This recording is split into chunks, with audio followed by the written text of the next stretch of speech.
Alhamdulillah, wassalatu wassalamu ala ashrafil anbiya'i wal mursalin wa ala alihi wa sahbihi ajma'in, amma ba'd. A'udhu billahi minash shaitanir rajim. Bismillahir rahmanir rahim.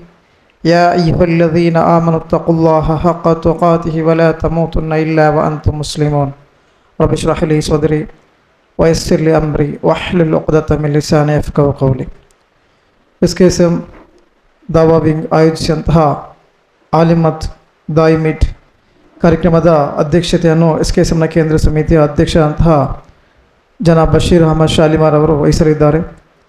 ಇದೀಗ ಕಾರ್ಯಕ್ರಮದ ಕಿರಾತಿಗಾಗಿ ಮೌಲವಿ ಹಬೀಬುರ್ ರಹಮಾನ್ ಉಸ್ತಾದ್ ತಮ್ಮನ್ನು ಪ್ರೀತಿಪೂರ್ವಕವಾಗಿ ಪೋಡಿಯಂಗೆ ಆಹ್ವಾನಿಸುತ್ತೇನೆ.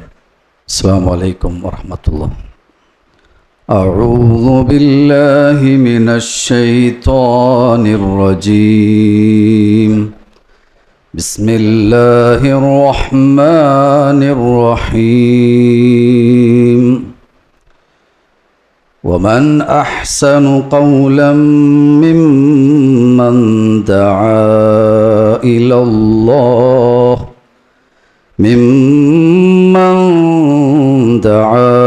إلى الله وعمل صالحا وقال إنني من المسلمين.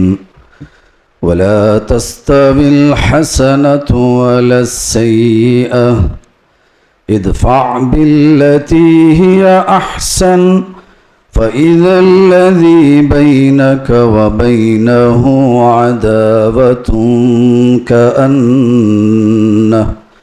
كأنه ولي حميم. وما يلقاها إلا الذين صبروا وما يلقاها إلا ذو حظ عظيم. وإما ينزغنك من الشيطان نزغ فاستعذ بالله إنه هو السميع العليم. شكرا جزاك. ಜಜಾಕಲ್ಲಾಹ್ ಖೈರ್. ಇದೀಗ ಕಾರ್ಯಕ್ರಮದ ಸ್ವಾಗತ ಭಾಷಣಕ್ಕಾಗಿ SKSM ಕೇಂದ್ರ ಸಮಿತಿಯ ಪ್ರಧಾನ ಕಾರ್ಯದರ್ಶಿಯಾಗಿರುವಂತಹ ಅಹಮದ್ ಮಾಸ್ಟರ್ ದೇರ್ಲಕಟ್ಟೆ. ಅಸ್ಸಲಾಮು ಅಲೈಕುಂ ಅಲ್ಹಮ್ದುಲಿಲ್ಲಾಹ್ ವಸ್ಸಲಾತು ವಸ್ಸಲಾಮು ಅಲಾ ಅಶ್ರಫುಲ್ ಮುರ್ಸಲೀನ್ ವ ಅಲಾ ಆಲಿಹಿ ವಸ್ಹಬಿಹಿ ಅಜ್ಮഈನ್. ವೇದಿಕೆಯನ್ನು ಅಲಂಕರಿಸಿದಂತಹ ಗಣ್ಯ ವ್ಯಕ್ತಿಗಳೇ ಹಾಗೂ ದಾಯಿಗಳೇ, ಸೌತ್ ಕರ್ನಾಟಕ ಸಲಫಿ ಮೂವ್ಮೆಂಟ್ ಇದರ ದಾವಾ ವಿಂಗ್ ಆಯೋಜಿಸಿದಂತಹ ಆಲಿಮ್ ಮತ್ತು ದಾಯಿಗಳ ಮೀಟ್. ಇಸ್ಲಾಮಿನಲ್ಲಿ ದಾಯಿಗಳಿಗೆ ಮಹತ್ತರವಾದಂತಹ ಗೌರವವಿದೆ. ಅವರ ಜವಾಬ್ದಾರಿ ಕೂಡ ಅಷ್ಟೇ ಜವಾಬ್ದಾರಿಯುತಂತಹ ಕರ್ತವ್ಯವಾಗಿದೆ. ಪ್ರವಾದಿಗಳ ಕರ್ತವ್ಯವನ್ನು ನಿರ್ವಹಿಸುವಂತಹ ಒಂದು ಮಹತ್ತರವಾದ ಜವಾಬ್ದಾರಿಯನ್ನು ಹೊತ್ತುಕೊಂಡು ದಾಯಿಗಳು ನಮ್ಮ ಈ ಪ್ರದೇಶದಲ್ಲಿ ಅವಿಶ್ರಾಂತವಾಗಿ ದುಡಿಯುತ್ತಾ ಇದ್ದಾರೆ. ಅಲ್ಹಮ್ದುಲಿಲ್ಲಾಹ್. ನಮ್ಮ SKSMನ ವತಿಯಿಂದ ನಡೆಯುವಂಥ ಎಲ್ಲ ಕಾರ್ಯಕ್ರಮಗಳಲ್ಲಿ ಕೂಡ, ಮಸೀದಿಗಳಲ್ಲಿ ಕೂಡ ನಿರಂತರವಾಗಿ ದಾವಾ ಕಾರ್ಯಕ್ರಮ ನಡೆಸುವಂಥ ತಮಗೆ ಅಲ್ಲಾಹನ ಆರೋಗ್ಯವನ್ನು ಕರುಣಿಸಲೆಂತ ಪ್ರಾರ್ಥಿಸುತ್ತಾ, ಬಂಧುಗಳೇ, ಈ ಒಂದು ದಾಯಿ ಮೀಟನ್ನು ಆಯೋಜಿಸುವಂಥ ಉದ್ದೇಶ ತಮಗೆ ಗೊತ್ತಿರಬಹುದು. ಆಧುನಿಕ ಕಾಲದಲ್ಲಿ ನಾವು ಯಾವ ರೀತಿಯಲ್ಲಿ ಜನರ ಮುಂದೆ ದಾವತ್ ಮಾಡಬೇಕೆಂಬ ವಿವಿಧ ತಂತ್ರಗಳ ಮೂಲಕ ನಾವು ಜನರನ್ನು ಆಕರ್ಷಣೆ ಮಾಡುವ ಮೂಲಕ ದಾವತ್ತು ಮಾಡುವಂತಹ ಫೀಲ್ಡಿಗೆ ನಾವು ಇಳಿಬೇಕಾಗ್ತದೆ. ನಿರಂತರವಾಗಿ ದಾಯಿಗಳಿಗೆ ಅಭ್ಯಾಸ ಮಾಡುವಂತಹ, ಓದುವಂತಹ, ಜ್ಞಾನ ಗಳಿಸುವಂತಹ ಒಂದು ಹವ್ಯಾಸ ಕೂಡ ಇರಬೇಕಾಗ್ತದೆ. ಅದೇ ರೀತಿಯಲ್ಲಿ ಜನರಲ್ಲಿ ತಪ್ಪು ಭಾವನೆಗಳು ಬಾರದ ಹಾಗೆ, ತಪ್ಪು ಸಂದೇಶಗಳು ಹೋಗದ ಹಾಗೆ ಬಹಳಷ್ಟು ಜಾಗರೂಕತೆಯಿಂದ ನಾವು ಮುಂದುವರಿಯುವಂತಹ ಅವಶ್ಯಕತೆ ಇದೆ. ಅದೆಲ್ಲವನ್ನು ಗಮನಿಸಿಕೊಂಡು ಈ ಒಂದು ದಾಯಿ ಸಂಗಮವನ್ನು ನಾವು ಇವತ್ತು ಸಂಘಟಿಸಿದ್ದೇವೆ. ಇನ್ಶಾ ಅಲ್ಲಾ ಈ ಒಂದು ದಾಯಿ ಸಂಘಟನೆಯ ಉದ್ಘಾಟನೆಗಾಗಿ ಹಾಗೂ ಅಧ್ಯಕ್ಷತೆಯನ್ನು ವಹಿಸೋದಕ್ಕಾಗಿ ನಮ್ಮ SKSMನ ಅಧ್ಯಕ್ಷರಾದಂಥ ಬಶೀರ್ ಅಹಮದ್ ಶಾಲಿಮಾರು ನಮ್ಮೊಂದಿಗಿದ್ದಾರೆ. ಅವರಿಗೆ ತಮ್ಮೆಲ್ಲರ ಪರವಾಗಿ ಹಾರ್ದಿಕವಾದಂಥ ಸ್ವಾಗತ ಬಯಸ್ತಾ ಇದ್ದೇನೆ. ಅದೇ ರೀತಿಯಲ್ಲಿ ಇಂದಿನ ಈ ದಾಯಿ ಸಭೆಯಲ್ಲಿ ಪ್ರಮುಖ ಮಾಹಿತಿ ನೀಡುವುದಕ್ಕಾಗಿ KJU ಕೇರಳ ಜಮಿಯತ್ ಉಲಮಾದ ಪ್ರಧಾನ ಕಾರ್ಯದರ್ಶಿಗಳು ವಿವಿಧ ಸಂವಾದಗಳಲ್ಲಿ ಹಾಗೂ ಪ್ರಭಾಷಣೆಗಳಲ್ಲಿ ಎತ್ತಿದಂತಹ ಕೈ ಮೌಲವಿ ಹನೀಫ್ ಕಾಯಿಕೋಡಿಯವರು ನಮ್ಮ ಕರೆಗೆ ಹೋಗೊಟ್ಟು ಸಮಯಕ್ಕೆ ಸರಿಯಾಗಿ ಇಲ್ಲಿ ಬಂದು ನಮ್ಮೊಂದಿಗೆ ಸೇರಿಕೊಂಡಿದ್ದಾರೆ. ಅವರಿಗೂ ತುಂಬುರದ ಸ್ವಾಗತವನ್ನು ಬಯಸ್ತಾ ಇದ್ದೇನೆ. ಹಾಗೆ ನಮ್ಮ ಸಂಸ್ಥೆಯ ಬೆನ್ನೆಲುಬಾಗಿ ಎಲ್ಲ ನಮ್ಮ ಸಂಸ್ಥೆಯಲ್ಲಿ ಆಗುವಂಥ ಎಲ್ಲ ಕಾರ್ಯಕ್ರಮಗಳಿಗೆ ಬೆನ್ನೆಲುಬಾಗಿ ತನ್ನ ಸಹಾಯ ಹಾಗೂ ಇತರ ರೀತಿಯಿಂದ ಸಹಕರಿಸುವಂಥ ಅಬ್ದುಲ್ ರಹಮಾನ್ ನಂದಾವರ್ ಕತ್ತಾರ್ ಅವರು ನಮ್ಮೊಂದಿಗಿದ್ದಾರೆ. ಅವರಿಗೂ ತುಂಬುರದ ಸ್ವಾಗತ ಬಯಸ್ತಾ ಇದ್ದೇನೆ. ಹಾಗೆ ದಾವಾ ವಿಂಗಿನ ಸಂಚಾಲಕರಾದಂತಹ ಮುನೀರ್ ಬಜಾಲ್ರಿಗೂ, ಅದೇ ರೀತಿಯಲ್ಲಿ ನಮ್ಮ ಸಲಹಾ ಸಮಿತಿ ಸದಸ್ಯರಂಥ ಶರೀಫ್ ಕುಂಜತ್ತಬೇಲ್ ಹಾಗೂ ಎಲ್ಲ ಖತೀಬರುಗಳಿಗೂ ದಾಯಿಗಳಿಗೂ ಒಂದೇ ಮಾತಿನಲ್ಲಿ ಸ್ವಾಗತ ಬಯಸಿ ಅಲ್ಲಾಹು ಸುಬ್ಹಾನಹು ತಆಲಾ ನಮ್ಮ ಈ ಒಗ್ಗೂಡಿಕೆಯನ್ನು ಸ್ವೀಕರಿಸಲಿ, ಒಂದು ಸ್ವಾಲಿಹಾದ ಅಮಲಾಗಿ ಸ್ವೀಕರಿಸಿ ಅಂತ ಪ್ರಾರ್ಥಿಸ್ತಾ ನನ್ನ ಮಾತನ್ನು ಮುಗಿಸ್ತೇನೆ. ಅಸ್ಸಲಾಮು ಅಲೈಕುಂ. ಸ್ವಾಗತವಾಗಿದ್ದಂತಹ ಅಹ್ಮದ್ ಮಾಸ್ಟರ್ ತಮಗೆ ಈ ಕಾರ್ಯಕ್ರಮಕ್ಕೆ ಆತ್ಮೀಯ ಸ್ವಾಗತ. ಇದೀಗ ಕಾರ್ಯಕ್ರಮದ ಪ್ರಾಸ್ತಾವಿಕ ಮಾತಿಗಾಗಿ SKSM ಕೇಂದ್ರ ಸಮಿತಿಯ ದಾವಾ ಕಾರ್ಯದರ್ಶಿಯಾದ ಅಬ್ದುಲ್ ಮುನೀರ್ ಬಜಾಲ್ ತಮ್ಮನ್ನು ಪ್ರೀತಿಪೂರ್ವಕವಾಗಿ ಪೋಡಿಯಂಗೆ ಆಹ್ವಾನಿಸುತ್ತೇನೆ. ಅಸ್ಸಲಾಮು ಅಲೈಕುಂ ವರಹಮತುಲ್ಲಾಹಿ ವಬರಕಾತ್. ಅಲ್ಹಮ್ದುಲಿಲ್ಲಾಹಿ ರಬ್ಬಿಲ್ ಆಲಮೀನ್. ಅಸ್ಸಲಾತು ವಸ್ಸಲಾಮು ಅಲಾ ರಸೂಲಿಲ್ ಅಮೀನ್ ವ ಅಲಾ ಆಲಿಹಿ ವ ಸಹ್ಬಿಹಿ ಅಜ್ಮഈನ್. ಅಊಜು ಬಿಲ್ಲಾಹಿ ಮಿನಶ್ ಶೈತಾನಿರ್ ರಜೀಮ್. ಬಿಸ್ಮಿಲ್ಲಾಹಿರ್ ರಹ್ಮಾನಿರ್ ರಹೀಮ್. ಉದ್ഉ ಇಲಾ ಸಬೀಲಿ ರಬ್ಬಿಕ ಬಿಲ್ ಹಿಕ್ಮತಿ ವಲ್ ಮೌಇಜತಿಲ್ ಹಸನ ವಜಾದಿಲುಹುಂ ಬಿಲ್ಲತಿ ಅಹ್ಸನ್ ಇನ್ನ ರಬ್ಬಕ ಹುವ ಅಅಲಮು ಬಿಮನ್ ضل ಅನ್ ಸಬೀಲಿ ವ ಹುವ ಅಅಲಮು ಬಿಲ್ ಮುಹ್ತದೀನ್. ಅಲ್ಲಾಹುಮ್ಮ ರಬ್ಬಿ ಇಶ್ರಹ್ ಲೀ ಸದ್ರಿ ವಯಸ್ಸಿರ್ ಲೀ ಅಮ್ರಿ ವಹ್ಲುಲ್ ಉಕ್ದತಂ ಮಿನ್ ಲಿಸಾನಿ ಯಫ್ಖಹು ಕೌಲಿ. South Karnataka ಸಲಫಿ movement ഇതിരെ Dawa wing ഇണ്ട് ഇവിടെ ആയോജനാക്കിയಂತೆ ದಾಯಿ പിന്നെ ആലിം മീറ്റിಗೆ ಬಂದಿದ್ದದಾಯ ಎಲ್ಲ ഞങ്ങളോ ದಾಯಿಮಾರರು, അതേപോലെ ആലിമിങ്ങളോ, അതേപോലെ ഞങ്ങളോ കേന്ദ്ര സമിതി ഭാരവാഹിമാരും, അതേപോലെ ഞങ്ങളോ വെൽവിഷറും, അതേപോലെ ഞങ്ങളെ ಮುಖ್ಯ ഇവിടെ ಕ್ಲಾಸ್ ಹಾಕೋ ಬಂದಿದ್ದಾಯ ಮೌಲವಿ ಹನೀಫ್ ಕಾಯಿಕೋಟಿ ಎಲ್ಲರೂ ನಾನು ಸ್ವಾಗತ ಹಾಕಿತ್ತು. സഹോദരന്മാരെ കൊറിയ വിഷയിട്ടിക്കര് നിങ്ങളിട്ട ആലിമിങ്ങൾ ഞങ്ങൾ അതേപോലെ ದಾಯಿಮಾരുടെ ചൊല്ലുകൊള്ളത് അൽഹംദുലില്ലാ. ഞങ്ങൾ SKSM சொல்கிற ஒரு மகத்தாய ಸಂಘಟನೆಯಲ್ಲಿ നിങ്ങളെ നിങ്ങളെ ഒരു കൊടുക അൽഹംദുലില്ലാ ಬೆಲೆ ಅಪಾರಮಾയിട്ടിക്കര്. മാഷാ അല്ലാ. ഞങ്ങളെ എല്ലാ പള്ളിയിലും അതേപോലെ മദ്രസത്തിലും കൂടെ മാഷാ അല്ലാ ഖുതുബ ക്ലാസ് ಹಾಕಿತ್ತು. ಈ ഒരു SKSM ಮಹತ್ತರമായ ഒരു ಸಬ್ಜೆಕ್ಟ್ ಐತಿಲ್ಲೇ ಲಾ ಇಲಾಹ ಇಲ್ಲಲ್ಲಾಹ್ ಮುಹಮ್ಮದ್ ರಸೂಲುಲ್ಲಾಹ ಚೊಲ್ರೆ ಅವರು ವಹದಾನಿಯತ್ರೆ ವಿಷಯತ್ರೆ ಎತ್ಪಾಟಗೂ ಅವಿರತ ಪರಿಶ್ರಮ ಹಾಕಿಂಡುಳ್ಳರು. ನಿಮಗೆಲ್ಲರೂ ಕೂಡ ಜಜಾಕಲ್ಲಾ ಖೈರ್. ಅಲ್ಲಾಹು ಸುಬ್ಹಾನಹು ತಆಲಾ ಅದಕ್ಕೆ ತಕ್ಕದಾಯ ಪ್ರತಿಫಲ നൽകി അനുഗ്രഹിക്കട്ടെ. സഹോദരന്മാരെ ഇൻഷാ അല്ലാ ഇണ്ടത്തെ ഈ ഒരു കാര്യക്രമത്തെ ഒരു സെഷൻ എങ്ങനെ ചെന്നിട്ടായെങ്കിൽ ഫസ്റ്റ് ഇൻഷാ അല്ലാ ഞങ്ങൾ വിഷയ അവതരണാക്കിയിട്ട് അതിൽ പിന്നെ ഞങ്ങൾ ഉസ്താദ് ക്വസ്റ്റ്യൻ ആൻസർ സെഷൻ കൂടെ ഉണ്ട്. അതേസപോലെ ಕಾರ್ಯಕ್ರಮ ഉണ്ടാവാൻ മാറും ഒരാളും കൂടെ കൂടെ പോകുത്തീരാ ചൊല്ലുന്നതാണ് നിങ്ങളുടെ എല്ലാവരുടെ അഭ്യർത്ഥന ആക്കറേ.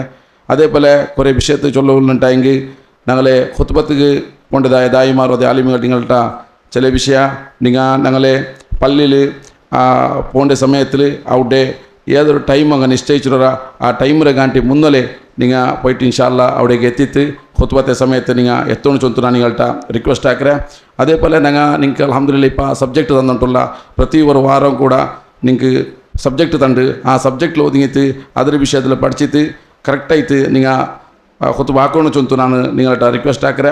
അതേപോലെ രണ്ടാമത്തെ ഖുത്ബത്തിൽ അവിടെ ಹೆಚ್ಚುವರಿ ಪಲ್ಕ ವರಿಯುವಂತಾಗಿ ಆ ಕಮಿಟಿ നിങ്ങൾ ಸೂಚನೆ ಹಾಕಿ ಬರ್ತದೆ ವಿಷಯത്തിൽ നിങ്ങൾ ಆ ವಿಷಯത്തിൽ ಮುಂಡೋಣ ಚೊಂತು ನಾನು നിങ്ങളുടെ ರಿಕ್ವೆಸ್ಟ್ ಹಾಕಿಂಟುಳ್ಳೆ. അതേപോലെ ഒരു വിഷയത്തിക്ക് ഖുത്ബത്ത് പോകേണ്ട ആലിമിങ്ങളുടെ അതേപോലെ ದಾಯಿമാരട്ട ഡ്രസ് കോഡ് നിങ്ങൾ നല്ല രൂപത്തിലെ ഒരു അതബായ നല്ല തർത്തീബുള്ളതായ ഡ്രസ്സിങ് ആയിട്ട് തയ്റ്റിക്കണം ഇൻഷാ അല്ലാ. ഖുത്ബത്തിക്ക് 10 ഇത് അതേപോലെ നിങ്ങൾ ആ വിഷയത്തിലും കൂടെ നിങ്ങൾ ಜವಾಬ್ದಾರಿ ಹಿಡ್ಕೊಂಡು ಅಂತ ನಾನು ಕೇಟುಂಟುಳ್ಳೆ.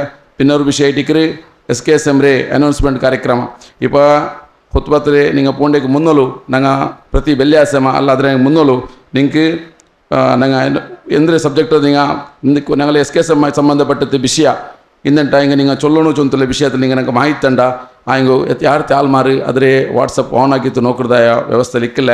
അതേസപോലെ ഇൻഷാ അല്ലാ ഞങ്ങൾ അവിടെ പള്ളി കമ്മിറ്റികളുടെ കേൾക്കുമ്പോഴത്തേക്കും അങ്ങ് ബന്ത് അതിന് മാഹിതി ഇല്ല എന്ന് ചൊല്ലറോ അങ്ങനത്തെ ഒരു വിഷയമല്ല ഇನ್ನು മുന്നോട്ട് ആവോത്തീരാ ತಪ್ಪು ಎಲ್ಲರಟು ഞങ്ങളിട്ട ಇಂದ ನೋಕಾಮಾರ ಎಂದ ರೂಪದಲ್ಲಿ ಸಂಭವಿಸಿಟ್ಟಿಕ್ಕು ಇನ್ನು ಮುನ್ನೋಲ್ಗು ಇನ್ಶಾ ಅಲ್ಲಾ ಇಂಗಂತೆಲ್ಲ ಅವರು ವ್ಯವಸ್ಥೆಂಗ നല്ല രൂപത്തിൽ നടക്കണു ചൊന്തുള്ള നിലകെത്തിക്കര് SKSM ದಾವಾವಿಂಗ್ ವಾರ್ಷಿಕತೆ ವರ್ಷದವರೆಗೆ ಆಗಿನವರು ದಾಯಿ ಮೀಟಿ ಬಿಳಿಚಿತ್ತು ಪರಸ್ಪರ ಚರ್ಚೆ ಆಗಿತ್ತು നല്ല നമ്മಂತಲ್ಲ ಇನ್ಶಾಲ್ಲ ಅಲ್ಲಾಹುರೇ ದೀನಿ ದಾವತ್ ವಿಷಯത്തിൽ മുന്നോട്ട് പോകണം ചൊന്തുള്ളേ വിഷയത്തിൽ നിങ്ങൾ എല്ലാവരും ഇതാക്കണം അപ്പോൾ ഞങ്ങൾക്ക് ചുമ നെഗറ്റീവ് ചൊല്ലുകില്ല എല്ലാ രൂപത്തിലെ പോസിറ്റീവേ ഉള്ളൂ ആയെങ്കിൽ പിന്നെ ഒരു വിഷയം ചൊന്നിട്ടായെങ്കിൽ ഞങ്ങൾ ദായി ഗ്രൂപ്പ് ചൊല്ലற ഒരു ഗ്രൂപ്പ് ആക്കിരാ ഈ ഒരു ഗ്രൂപ്പ് ആക്കിയ ഉദ്ദേശം എന്തെന്ന് ചൊന്നിട്ടായെങ്കിൽ ഞങ്ങൾ തന്നതായ മാറ്റർ ആ വിഷയത്തിൽ നിങ്ങൾ പരസ്പര ഇൽമിയ വിഷയത്തിൽ ചർച്ചാക്കുകയത്തേക്കര് വേറെ ഒരു വിഷയം ചർച്ചയാക്കിയിട്ടായെങ്കിൽ അത് ആ ವಾಯ್ಸ್ നിങ്ങൾ പുറത്തു പോയിട്ടായെങ്കിൽ അതിൽ ഒരു ಡ್ಯಾಮೇಜ್ ಅವರು അതേ സബಲು ആ ഒരു വിഷയത്തിൽ നിങ്ങൾ ഒതുങ്ങിയെത്തി ഇൻഷാല്ലാ ചർച്ചകളെ ചൊമ്മയാക്കാൻ മാറും നല്ല ഇൽമിയായ വിഷയത്തിൽ കേട്ടെടുത്ത് അതിൽ പഠിക്കുകയുള്ള ഒരു ഉദ്ദേശത്തിൽ നിങ്ങൾ ഇൻഷാല്ലാ ആ ഒരു ഞങ്ങളോ ದಾಯಿ ಗ್ರೂಪ್ നിങ്ങൾ ಯೂಸ್ ಹಾಕೊಂಡು ಚೊಂತು ನಾನು ನಿങ്ങളಟ ರಿಕ್ವೆಸ್ಟ್ ಹಾಕ್ರೆ പിന്നെ ഒരു ವಿಷಯ ഞങ്ങൾ ഒരു തിങ്ങൾക്ക് ഇൻഷാല്ലാ ഒരു ದಾಯಿ മാരുടെ ഒരു ആലിമിങ്ങൾ ഇതേപോലെ ഒരു നിങ്ങൾക്ക് എന്താ ഒരു വിഷയത്തിൽ പരസ്പര ചർച്ചയാക്കി വെച്ചിട്ടെങ്കിൽ അതൊരു മാറ്റർ റെഡിയാക്കിയിട്ട് ಇನ್ಶಾಲ್ಲ ಮಜ್ಲಿಸುಲ್ ಇಲ್ಮು ಚಲ್ರವರು ಒಂದು ಕಾರ್ಯಕ್ರಮ ವಿನೂತನ ಒಂದು ಕಾರ್ಯಕ್ರಮ ಅವರು ತಿಂಗಳಿಗೆ ಬೇಕಿರೋ ಬಲ್ತೆ ಅವ್ರ ಯೋಜನೆ ಇನ್ಶಾಲ್ಲ ನಂಗೆ ಹಾಕಿರ ಅಪ್ಪಂ ಕೂಡ ನೀವು ಬಂತು ಇನ್ಶಾಲ್ಲ ನಿಂಗೆಲ್ಲ ಸುಬೇತೆ ಅವರು ನಾರಸರಂಡು ಅವ್ರ ಗಲಿಗೆ ಆ ಒಂದು ಟೈಮು ಇವರು ಸೂಟೇಬಲ್ ಟೈಮ್ ನೋಗಿತ್ತು ಸುಬೇತ ಬೇಗ ಬಂತು ಅವರು 1.5 ಗಂಟೆ 2 ಗಂಟೆ ತೋಲು ಈ ಆಫೀಸಲ್ಲಿ ತೆಚ್ಚಿತ್ತು ನಿಂಗೆ ಎಂದ್ರೆಲ್ಲ ಪಡಿಕೊಂಡು ಎಂದ್ರೆಲ್ಲ ಚರ್ಚೆಗೆ ಹಾಕ್ಕೊಂಡು ಪರಸ್ಪರ ಇದು ತೆಚ್ಚಿತ ಇಟ್ಟಿಕ್ಕರಿ ಇಂಡത്തെ ಕಾಲಘಟ್ಟ ಗೊಂತಿಕ್ಕು ಸೋಷಿಯಲ್ ಮೀಡಿಯಾ ಚೊಲ್ರೆ ಬಸ್ತು ಅದ್ರಲ್ಲಿ ಹಂಗೆ ಇಟ್ಟೆ ವಾಯ್ಸ್ರು ಅದು ഞങ്ങൾ ಇಟ್ಟೆ ವೀಡಿಯೋತು ಎಂದೆಲ್ಲ ಆಗಿತ್ತು ಕರ್ತೃದಾಯ ವಿಕೃತಮಾಯ್ದು ಆಕೃದಾಯ ಅವ್ರ ವ್ಯವಸ್ಥೆ ಇಟ್ಟಿಕ್ಕರಿ ಅದಕ್ಕೂ ನಂಗೆ ಬಲಿಯ ಹೋಗುತ್ತೀರಾ ನಂಗೆ ಇನ್ಶಾಲ್ಲ ದೀಂಡೆ ವಿಷಯ ಶರಿಯತ್ ಕುರಾನ್ ಸುನ್ನತ್ ಅದೆಲ್ಲ ಸ್ಪಷ್ಟമായി ಇಟ್ಟಿಕ್ಕರಿ ಆ ವಿಷಯದಲ್ಲಿ ഒരു ചർച്ചകൾ ಕೂಡ ನಂಗಿಲ್ಲ ನಂಗೆ പഠിക്കാത്തത് ഇട്ടിക്കറി ഞങ്ങളെ കുറത്തെ ഇട്ടിക്കറി അതായ സബൽ ഇൻഷാല്ല ഇൽമിയായ വിഷയത്തിൽ മുക്തമായിട്ട് ഇൻഷാല്ല നിങ്ങൾ പഠിച്ചിട്ട്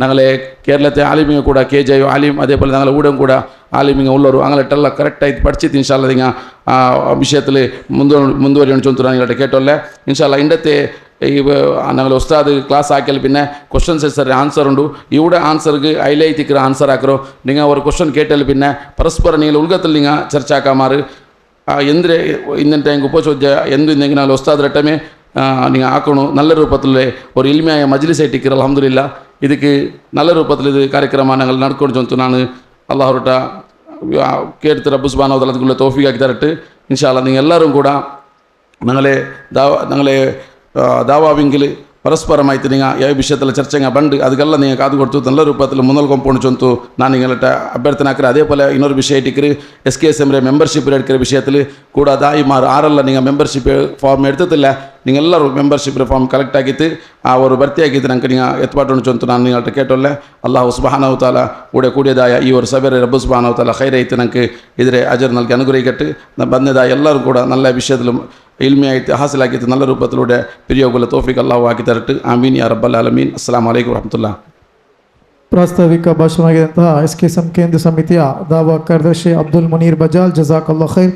ಇನ್ನು ಮುಂದಕ್ಕೆ ಕಾರ್ಯಕ್ರಮದ ಉದ್ಘಾಟನೆಗಾಗಿ SKSM ಕೇಂದ್ರ ಸಮಿತಿಯ ಅಧ್ಯಕ್ಷರಾಗಿರುವಂತಹ ಜನಾಬ್ ಬಶೀರ್ ಅಹಮದ್ ಶಾಲಿಮಾರ್ ತಮ್ಮನ್ನು ಪ್ರೀತಿಪೂರ್ವಕವಾಗಿ ಪೋಡಿಯಂಗೆ ಆಹ್ವಾನಿಸುತ್ತೇನೆ.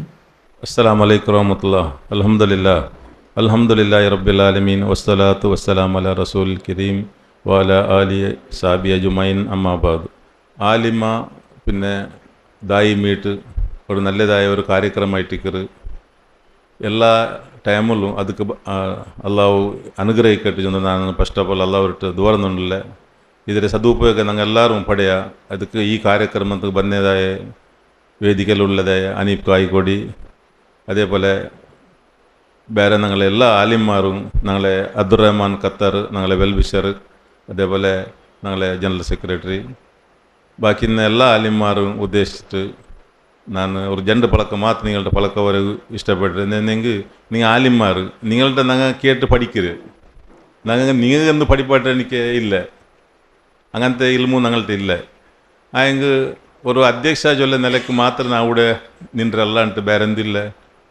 അപ്പോൾ വിഷയം എന്തെങ്കിൽ ഞങ്ങൾ ഒരു പഴക്കത്തെ എത്ര ഗൗരവമായിട്ട് മനസ്സിലാക്കുന്നെങ്കിൽ അവത്ത് പോയിട്ട് നിൻ്റെ അബ്ബ ഉണ്ടാകട്ടെങ്കിൽ അതൊരു പദപ്രയോഗ ആക്കുന്നതിലുള്ളേ നിൻ്റെ അബ്ബ ഉണ്ട മോനെ എന്ന് കേട്ടെങ്കിൽ അതൊരു വിനയ രൂപത്തിൽ ബണ്ട് രണ്ടും വിഷയം ഒന്ന് അങ്ങനെ ആയിട്ടിക്കറ് ഞങ്ങൾക്ക് ഉലമാക്കന്മാർ നിങ്ങളെനിക്ക് താലിമാർ പഠിപ്പാട്ടിയത്.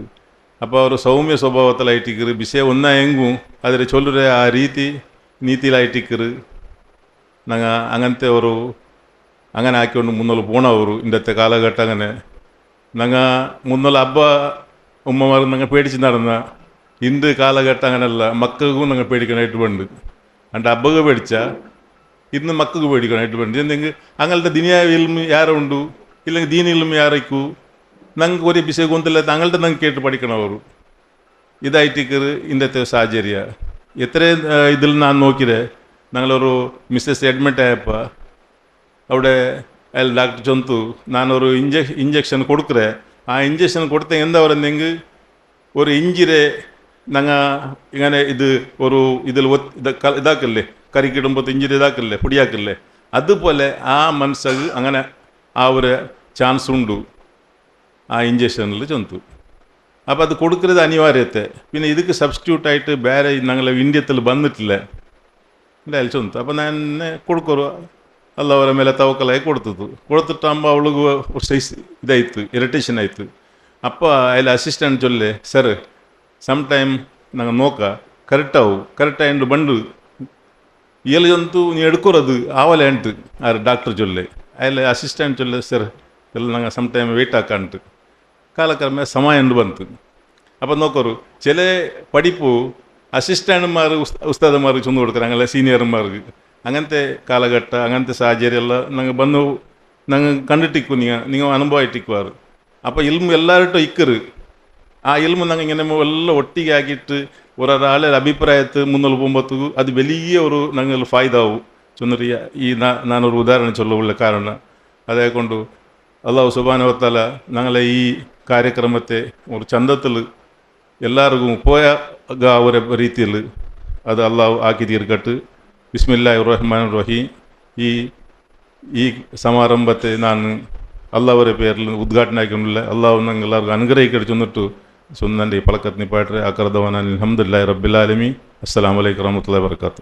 ಸರ್ವಶಕ್ತನಾದ ಅಲ್ಲಾಹರ ನಾಮದಿಂದ ಕಾರ್ಯಕ್ರಮವನ್ನು ಉದ್ಘಾಟಿಸಿದಂತಹ SKSM ಕೇಂದ್ರ ಸಮಿತಿಯ ಅಧ್ಯಕ್ಷರಾದಂತಹ ಜನಾಬ್ ಬಶೀರ್ ಅಹಮದ್ ಶಾಲಿಮಾರ್, ಜಜಾಕಲ್ಲಾಹು ಖೈರ್. ಇನ್ನು ಮುಂದಕ್ಕೆ ಇಂದಿನ ಕಾರ್ಯಕ್ರಮಕ್ಕೆ ಮುಖ್ಯ ಪ್ರವಚನಕಾರರಾಗಿ ತರಬೇತುದಾರರಾಗಿ ಬಂದಂತಹ ಮೌಲವಿ ಅನೀಫ್ ಕಾಯ್ಕೋಡಿ ಇವರನ್ನು ಪ್ರೀತಿಪೂರ್ವಕವಾಗಿ ಪೋಡಿಯಂಗೆ ಆಹ್ವಾನಿಸಿದ್ದೇನೆ. ವೇದಿಕೆಯಲ್ಲಿರುವಂತಹ ಗಣ್ಯ ಅತಿಥಿಗಳು ಇದೀಗ ಈ ವೇದಿಕೆಯಲ್ಲಿ ಇಂದಿನ ಮುಖ್ಯ ತರಬೇತಿಗಾರರು ಮೌಲವಿ ಅನೀಫ್ ಕಾಯ್ಕೋಡಿ ಇನ್ಶಾ ಅಲ್ಲಾಹ್. ಅಸ್ಸಲಾಮು ಅಲೈಕುಂ ವರಹಮತುಲ್ಲಾಹಿ ವಬರಕಾತು. ಇನ್ನಲ್ ಹಮ್ದುಲಿಲ್ಲಾಹ್ ನಹ್ಮದುಹು ವನಸ್ತഈನುಹು ವನು'ಮಿನು ಬಿಹಿ ವನತವಕ್ಕಲು ಅಲೈಹಿ ವನಅೂದು ಬಿಲ್ಲಾಹಿ ಮಿನ್ ಶುರೂರಿ ಅನ್ಫುಸಿನಾ ವಮಿನ್ ಸಯ್ಯಿಆತಿ ಅಅಮಾಲಿನಾ ಮನ್ ಯಹ್ದಿಹಿಲ್ಲಾಹು ಫಲಾ ಮುದಿಲ್ಲ ಲಹು ವಮನ್ ಯುದ್ಲಿಲ್ ಫಲಾ ಹಾದಿಯ ಲಹು ವಅಶ್ಹದು ಅನ್ ಲಾ ಇಲಾಹ ಇಲ್ಲಲ್ಲಾಹು ವಹ್ದಹು ಲಾ ಶರೀಕ ಲಹು وأشهد أن محمدًا عبده ورسوله أرسله بالهدى ودين الحق ليظهره على الدين كله ولو كره المشركون. يا أيها الناس اتقوا ربكم الذي خلقكم من نفس واحدة وخلق منها زوجها وبث منهما رجالا كثيرا ونساء واتقوا الله الذي تساءلون به والأرحام إن الله كان عليكم رقيبا. يا أيها الذين آمنوا اتقوا الله حق تقاته ولا تموتن إلا وأنتم مسلمون. يا أيها الذين آمنوا اتقوا الله وقولوا قولا سديدا يصلح لكم أعمالكم ويغفر لكم ذنوبكم ومن يطع الله ورسوله فقد فاز فوزا عظيما. أما بعد فإن خير الكلام كلام الله وخير السنن سنن محمد صلى الله عليه وسلم وشر الأمور محدثاتها وكل محدثة بدعة وكل بدعة ضلالة. أعوذ بالله من الشيطان الرجيم. بسم الله الرحمن الرحيم. قل هذه سبيلي أدعو إلى الله على بصيرة أنا ومن اتبعني وسبحان الله وما أنا من المشركين. പ്രിയപ്പെട്ട പണ്ഡിതന്മാരെ, നേതാക്കളെ, സഹോദരങ്ങളെ, അള്ളാഹുവിൻ്റെ ദീൻ പ്രബോധനം ചെയ്യാനും ആളുകൾക്ക് അത് പഠിപ്പിച്ചു കൊടുക്കുവാനും മഹാഭാഗ്യം ലഭിച്ച പ്രബോധകരാണ് നമ്മളെല്ലാവരും. ഒരു പ്രബോധകൻ ആരായിരിക്കണം, എങ്ങനെയായിരിക്കണം എന്ന ചില കാര്യങ്ങളാണ് ആമുഖമായി സൂചിപ്പിക്കാൻ ഉദ്ദേശിക്കുന്നത്. ഇത് നമുക്കാർക്കും അറിയാത്ത വിഷയങ്ങളല്ല, ഒരു ഓർമ്മിപ്പിക്കൽ മാത്രമാണ്. ഈ സമൂഹത്തിൽ ജീവിക്കുന്ന ആളുകളെന്ന നിലയിൽ വ്യത്യസ്തമായ വിഷയങ്ങൾ കേൾക്കുകയും പറയുകയും ആളുകൾ സംശയങ്ങൾ ചോദിക്കുകയും ഒക്കെ ചെയ്യുന്നവരാണ് നമ്മൾ. അത്തരം സന്ദർഭങ്ങളിൽ നാം സ്വീകരിക്കേണ്ട നിലപാടുകൾ എന്തായിരിക്കണം, നമ്മൾ ആളുകളോട് പറയേണ്ട കാര്യങ്ങൾ എന്തായിരിക്കണം എന്ന് സ്വയം ബോധ്യപ്പെടുക എന്നതാണ് ഈ ഒരു വിഷയാവതരണം കൊണ്ട് ഞാൻ ഉദ്ദേശിക്കുന്നത്. നമുക്കറിയാം, അല്ലാഹു സുബ്ഹാനഹു വ തആല നമുക്ക് ഒരുപാട് അനുഗ്രഹങ്ങൾ ചെയ്തിട്ടുണ്ട്. ഒരു പേപ്പർ നമ്മളുടെ കയ്യിൽ തന്നിട്ട് അള്ളാഹു നൽകിയ അനുഗ്രഹങ്ങളൊന്ന് ലിസ്റ്റ് ചെയ്യാൻ പറഞ്ഞാൽ, എഴുതാൻ പറഞ്ഞാൽ ഒട്ടേറെ അനുഗ്രഹങ്ങൾ നമുക്ക് എഴുതാനുണ്ടാകും. നമ്മുടെ ജോലി, നമ്മുടെ കുടുംബം, നമ്മുടെ സമ്പത്ത്, നമ്മുടെ ആരോഗ്യം, നമ്മൾ പഠിച്ചത്, ഇങ്ങനെയുള്ള ഒരുപാട് കാര്യങ്ങളുണ്ടാകും. എന്നാൽ ആ കൂട്ടത്തിൽ ഏറ്റവും വലിയ അനുഗ്രഹം ലാ ഇലാഹ ഇല്ലല്ലാ മുഹമ്മദുർ റസൂലുള്ളാ എന്ന ആദർശം മനസ്സിലാക്കാൻ നമുക്ക് കഴിഞ്ഞു എന്നുള്ളതാണ്.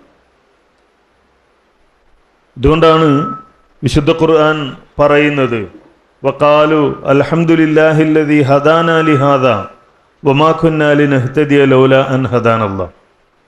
ഇത് അള്ളാഹുവിന് സ്തുതി അർപ്പിക്കേണ്ട ഒരു കാര്യമാണ്. ഹിദായത്ത് ലഭിച്ചു എന്നത് നമ്മൾ അള്ളാഹുവിന് അൽഹംദുലില്ല പറയേണ്ട ഒരു കാര്യമാണ്. അള്ളാഹുവിനെ അംഗീകരിക്കുന്നവർ, ഇത് ഈ സന്മാർഗം പ്രാപിക്കാൻ അവസരം ലഭിച്ചവർ അത് പറഞ്ഞുകൊണ്ടിരുന്നു എന്നാണ്.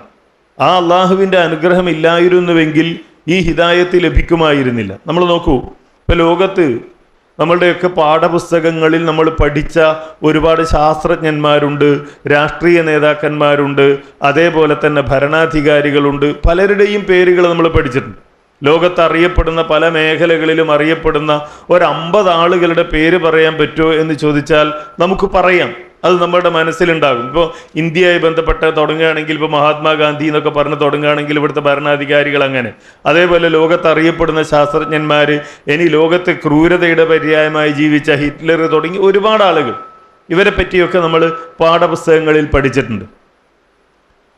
ലോകത്തെ ഏത് രാജ്യത്ത് ചെന്നാലും ഏത് സ്കൂൾ കുട്ടികളോട് ചോദിച്ചാലും അറിയാവുന്ന കുറേ പേരുകളുണ്ട്. ഇപ്പോൾ ഐസക് ന്യൂട്ടൺ അല്ലെങ്കിൽ എഡിസൺ തുടങ്ങിയ ആളുകളുടെ പേരുകളൊക്കെ. എന്നാൽ നമ്മളുടെ പേര് ലോകത്തെ ഏതെങ്കിലും ഒരു പാഠപുസ്തകത്തിലുണ്ടോ? നമ്മെ അറിയാവുന്ന എത്ര ആളുകളുണ്ടാകും ലോകത്ത്? നമ്മളൊരു താരതമ്യം നടത്തി നോക്കുക. ഇപ്പോൾ ഉദാഹരണത്തിന് തോമസ് ആൽവാ എഡിസൺ, അദ്ദേഹമാണ് ബൾബ് കണ്ടുപിടിച്ചത്. നമ്മളുടെ ഈ ബൾബ്, അത് ഒരു സുപ്രഭാതത്തിൽ ഒരു ദിവസം രാത്രി മൂപ്പരിങ്ങനെ ഇരുന്ന് മെനക്കെട്ട് പിറ്റേന്ന് രാവിലേക്ക് ബൾബ് കണ്ടുപിടിച്ചതല്ല, മറിച്ച് ആ ബൾബ് കണ്ടുപിടിക്കുന്നതിൻ്റെ അതിനു വേണ്ടി ഒട്ടേറെ സമയം അദ്ദേഹം ചെലവഴിച്ചിട്ടുണ്ട്. പരാജയപ്പെട്ട നിരവധി പരീക്ഷണങ്ങളിലൂടെ അദ്ദേഹം കടന്നുപോയിട്ടുണ്ട്. ഒട്ടേറെ സമ്പത്ത് അതിനുവേണ്ടി ചെലവഴിച്ചിട്ടുണ്ട്, സമയം ചെലവഴിച്ചിട്ടുണ്ട്, ആരോഗ്യം ചെലവഴിച്ചിട്ടുണ്ട്. അങ്ങനെ ഒരുപാട് പരീക്ഷണങ്ങൾക്ക് ശേഷമാണ് ഈ ബൾബ് അദ്ദേഹം കണ്ടുപിടിക്കുന്നത്. ഇവിടെ ഒരു ചോദ്യം, എന്തിനാണ് തോമസ് ആൽവാ എഡിസൺ ഇങ്ങനെ ബൾബ് കണ്ടുപിടിക്കാൻ വേണ്ടി അധ്വാനിച്ചത്? എന്തിനായിരിക്കും? നമുക്കും പറയാം, ഒരു ചർച്ച ആയിക്കോട്ടെ. എന്തിനാണ് തോമസ് ആൽവാ എഡിസൺ ബൾബ് കണ്ടുപിടിക്കാൻ അധ്വാനിച്ചത്? പ്രകാശം ഉണ്ടാകാൻ വേണ്ടിയാണ്, ശരി. പക്ഷേ 2 കാരണങ്ങൾ നമ്മളൊന്ന് ആലോചിച്ച് നോക്കൂ. ഒന്ന്, അക്കാലം വരെ എന്തില്ല? ബൾബില്ല. അതുകൊണ്ടാണ് അദ്ദേഹം എന്ത് ചെയ്തത്? അങ്ങനെ ഒരു സാധനം കണ്ടുപിടിക്കണം എന്ന് ഉദ്ദേശിച്ചത്. രണ്ടാമത്തെ ഒരു പ്രധാനപ്പെട്ട കാര്യം, അദ്ദേഹത്തിന് അറിയാം ഒരിക്കലും ഒരു ബൾബ് സ്വയം ഉണ്ടാകാൻ പോകുന്നില്ല. ഇപ്പം ഒരു മരത്തിൽ ആപ്പിൾ ഉണ്ടാകുന്നത് പോലെ അല്ലെങ്കിൽ മുന്തിരി ഉണ്ടാകുന്നത് പോലെ ബൾബ് സ്വയം ഉണ്ടാകാൻ പോകുന്നില്ല എന്ന് കൃത്യമായി ആർക്കറിയാം? എഡിസൺ അറിയാം. അതുകൊണ്ടാണ് അദ്ദേഹം എന്ത് ചെയ്യുന്നത്? ബൾബ് കണ്ടുപിടിക്കാൻ വേണ്ടി അധ്വാനിക്കുന്നത്. ഇനി നമ്മൾ നോക്കൂ, ഇത് അതായത് ഒരു നിസ്സാരമായ ബൾബ് പോലും സ്വയം ഉണ്ടാവുകയില്ല എന്ന് മനസ്സിലാക്കുകയും അത് കണ്ടുപിടിക്കാൻ വേണ്ടി ഒരുപാട് അധ്വാനിക്കുകയും ചെയ്ത ഒരു ശാസ്ത്രജ്ഞന് ഈ ഭൂമിയും സൂര്യനും ചന്ദ്രനും വളരെ കൃത്യമായി നീങ്ങിക്കൊണ്ടിരിക്കുന്ന ഈ പ്രപഞ്ചം സ്വയം ഉണ്ടാവുകയില്ലെന്നും അതിനൊരു സ്രഷ്ടാവ് അനിവാര്യമാണ് എന്നും മനസ്സിലാക്കാൻ കഴിഞ്ഞില്ലല്ലോ.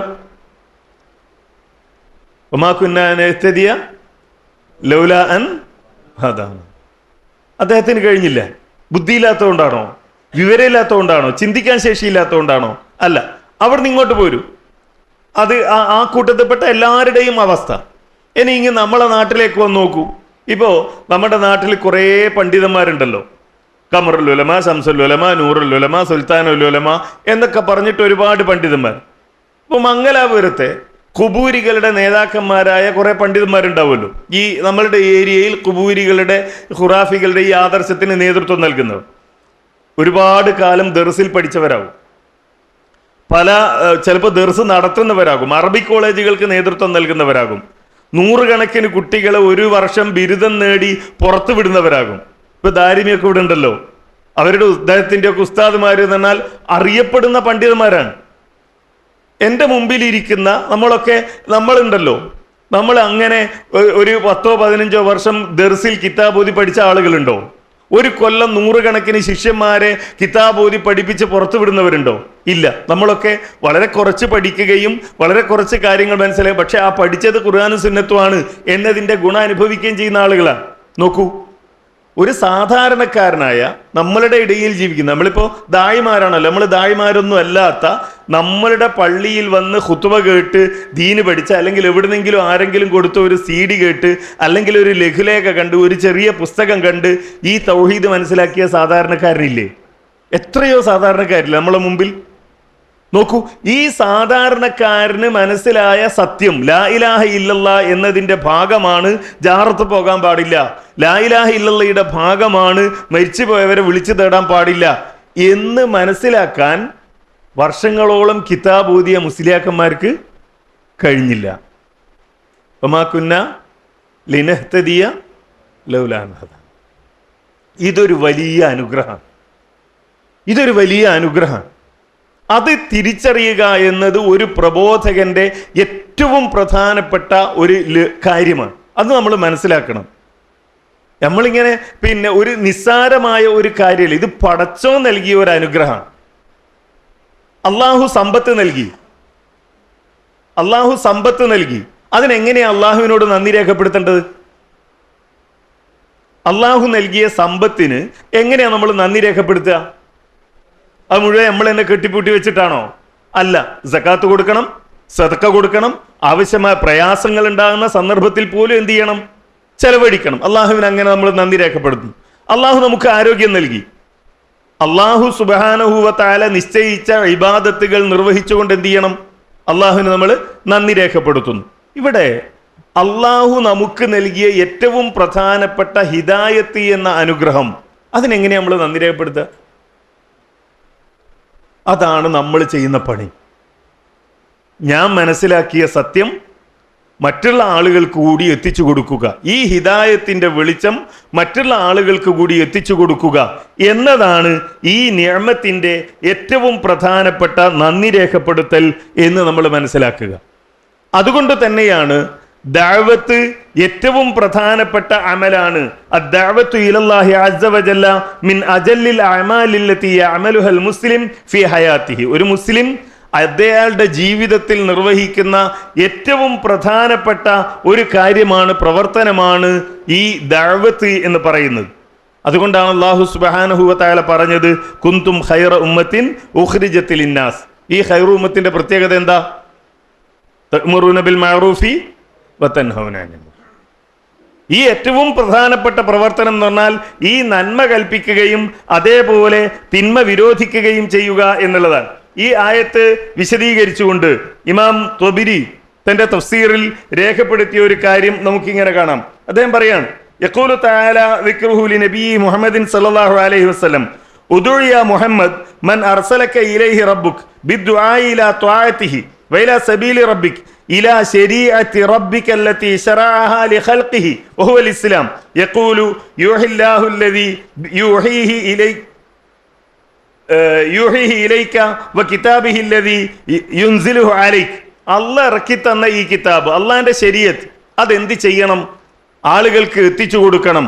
അതാണ് ഈ നബി സല്ലല്ലാഹു അലൈഹി വസല്ലം നിർവഹിക്കേണ്ട ഉത്തരവാദിത്തം എന്നാണ് ഈ ആയത്ത് കൊണ്ട് മനസ്സിലാകുന്നത് എന്ന് ഇമാം ത്വബരി തന്റെ തഫ്സീറിൽ രേഖപ്പെടുത്തുന്നത് കാണാം. ദഅവത്തിന്റെ മഹാത്മ്യം വിശദീകരിക്കുന്ന ആയത്തുകളും ഹദീസുകളൊന്നും ഇവിടെ സൂചിപ്പിക്കേണ്ടതില്ല, നമ്മൾ പഠിച്ചതാണ്. അപ്പോൾ നമ്മൾ ചെയ്യുന്ന ഏറ്റവും പ്രധാനപ്പെട്ട ഒരു പ്രവർത്തനമാണ് ഈ അള്ളാഹുവിന്റെ മാർഗത്തിലേക്ക് ആളുകളെ ക്ഷണിക്കുക എന്നുള്ളത്.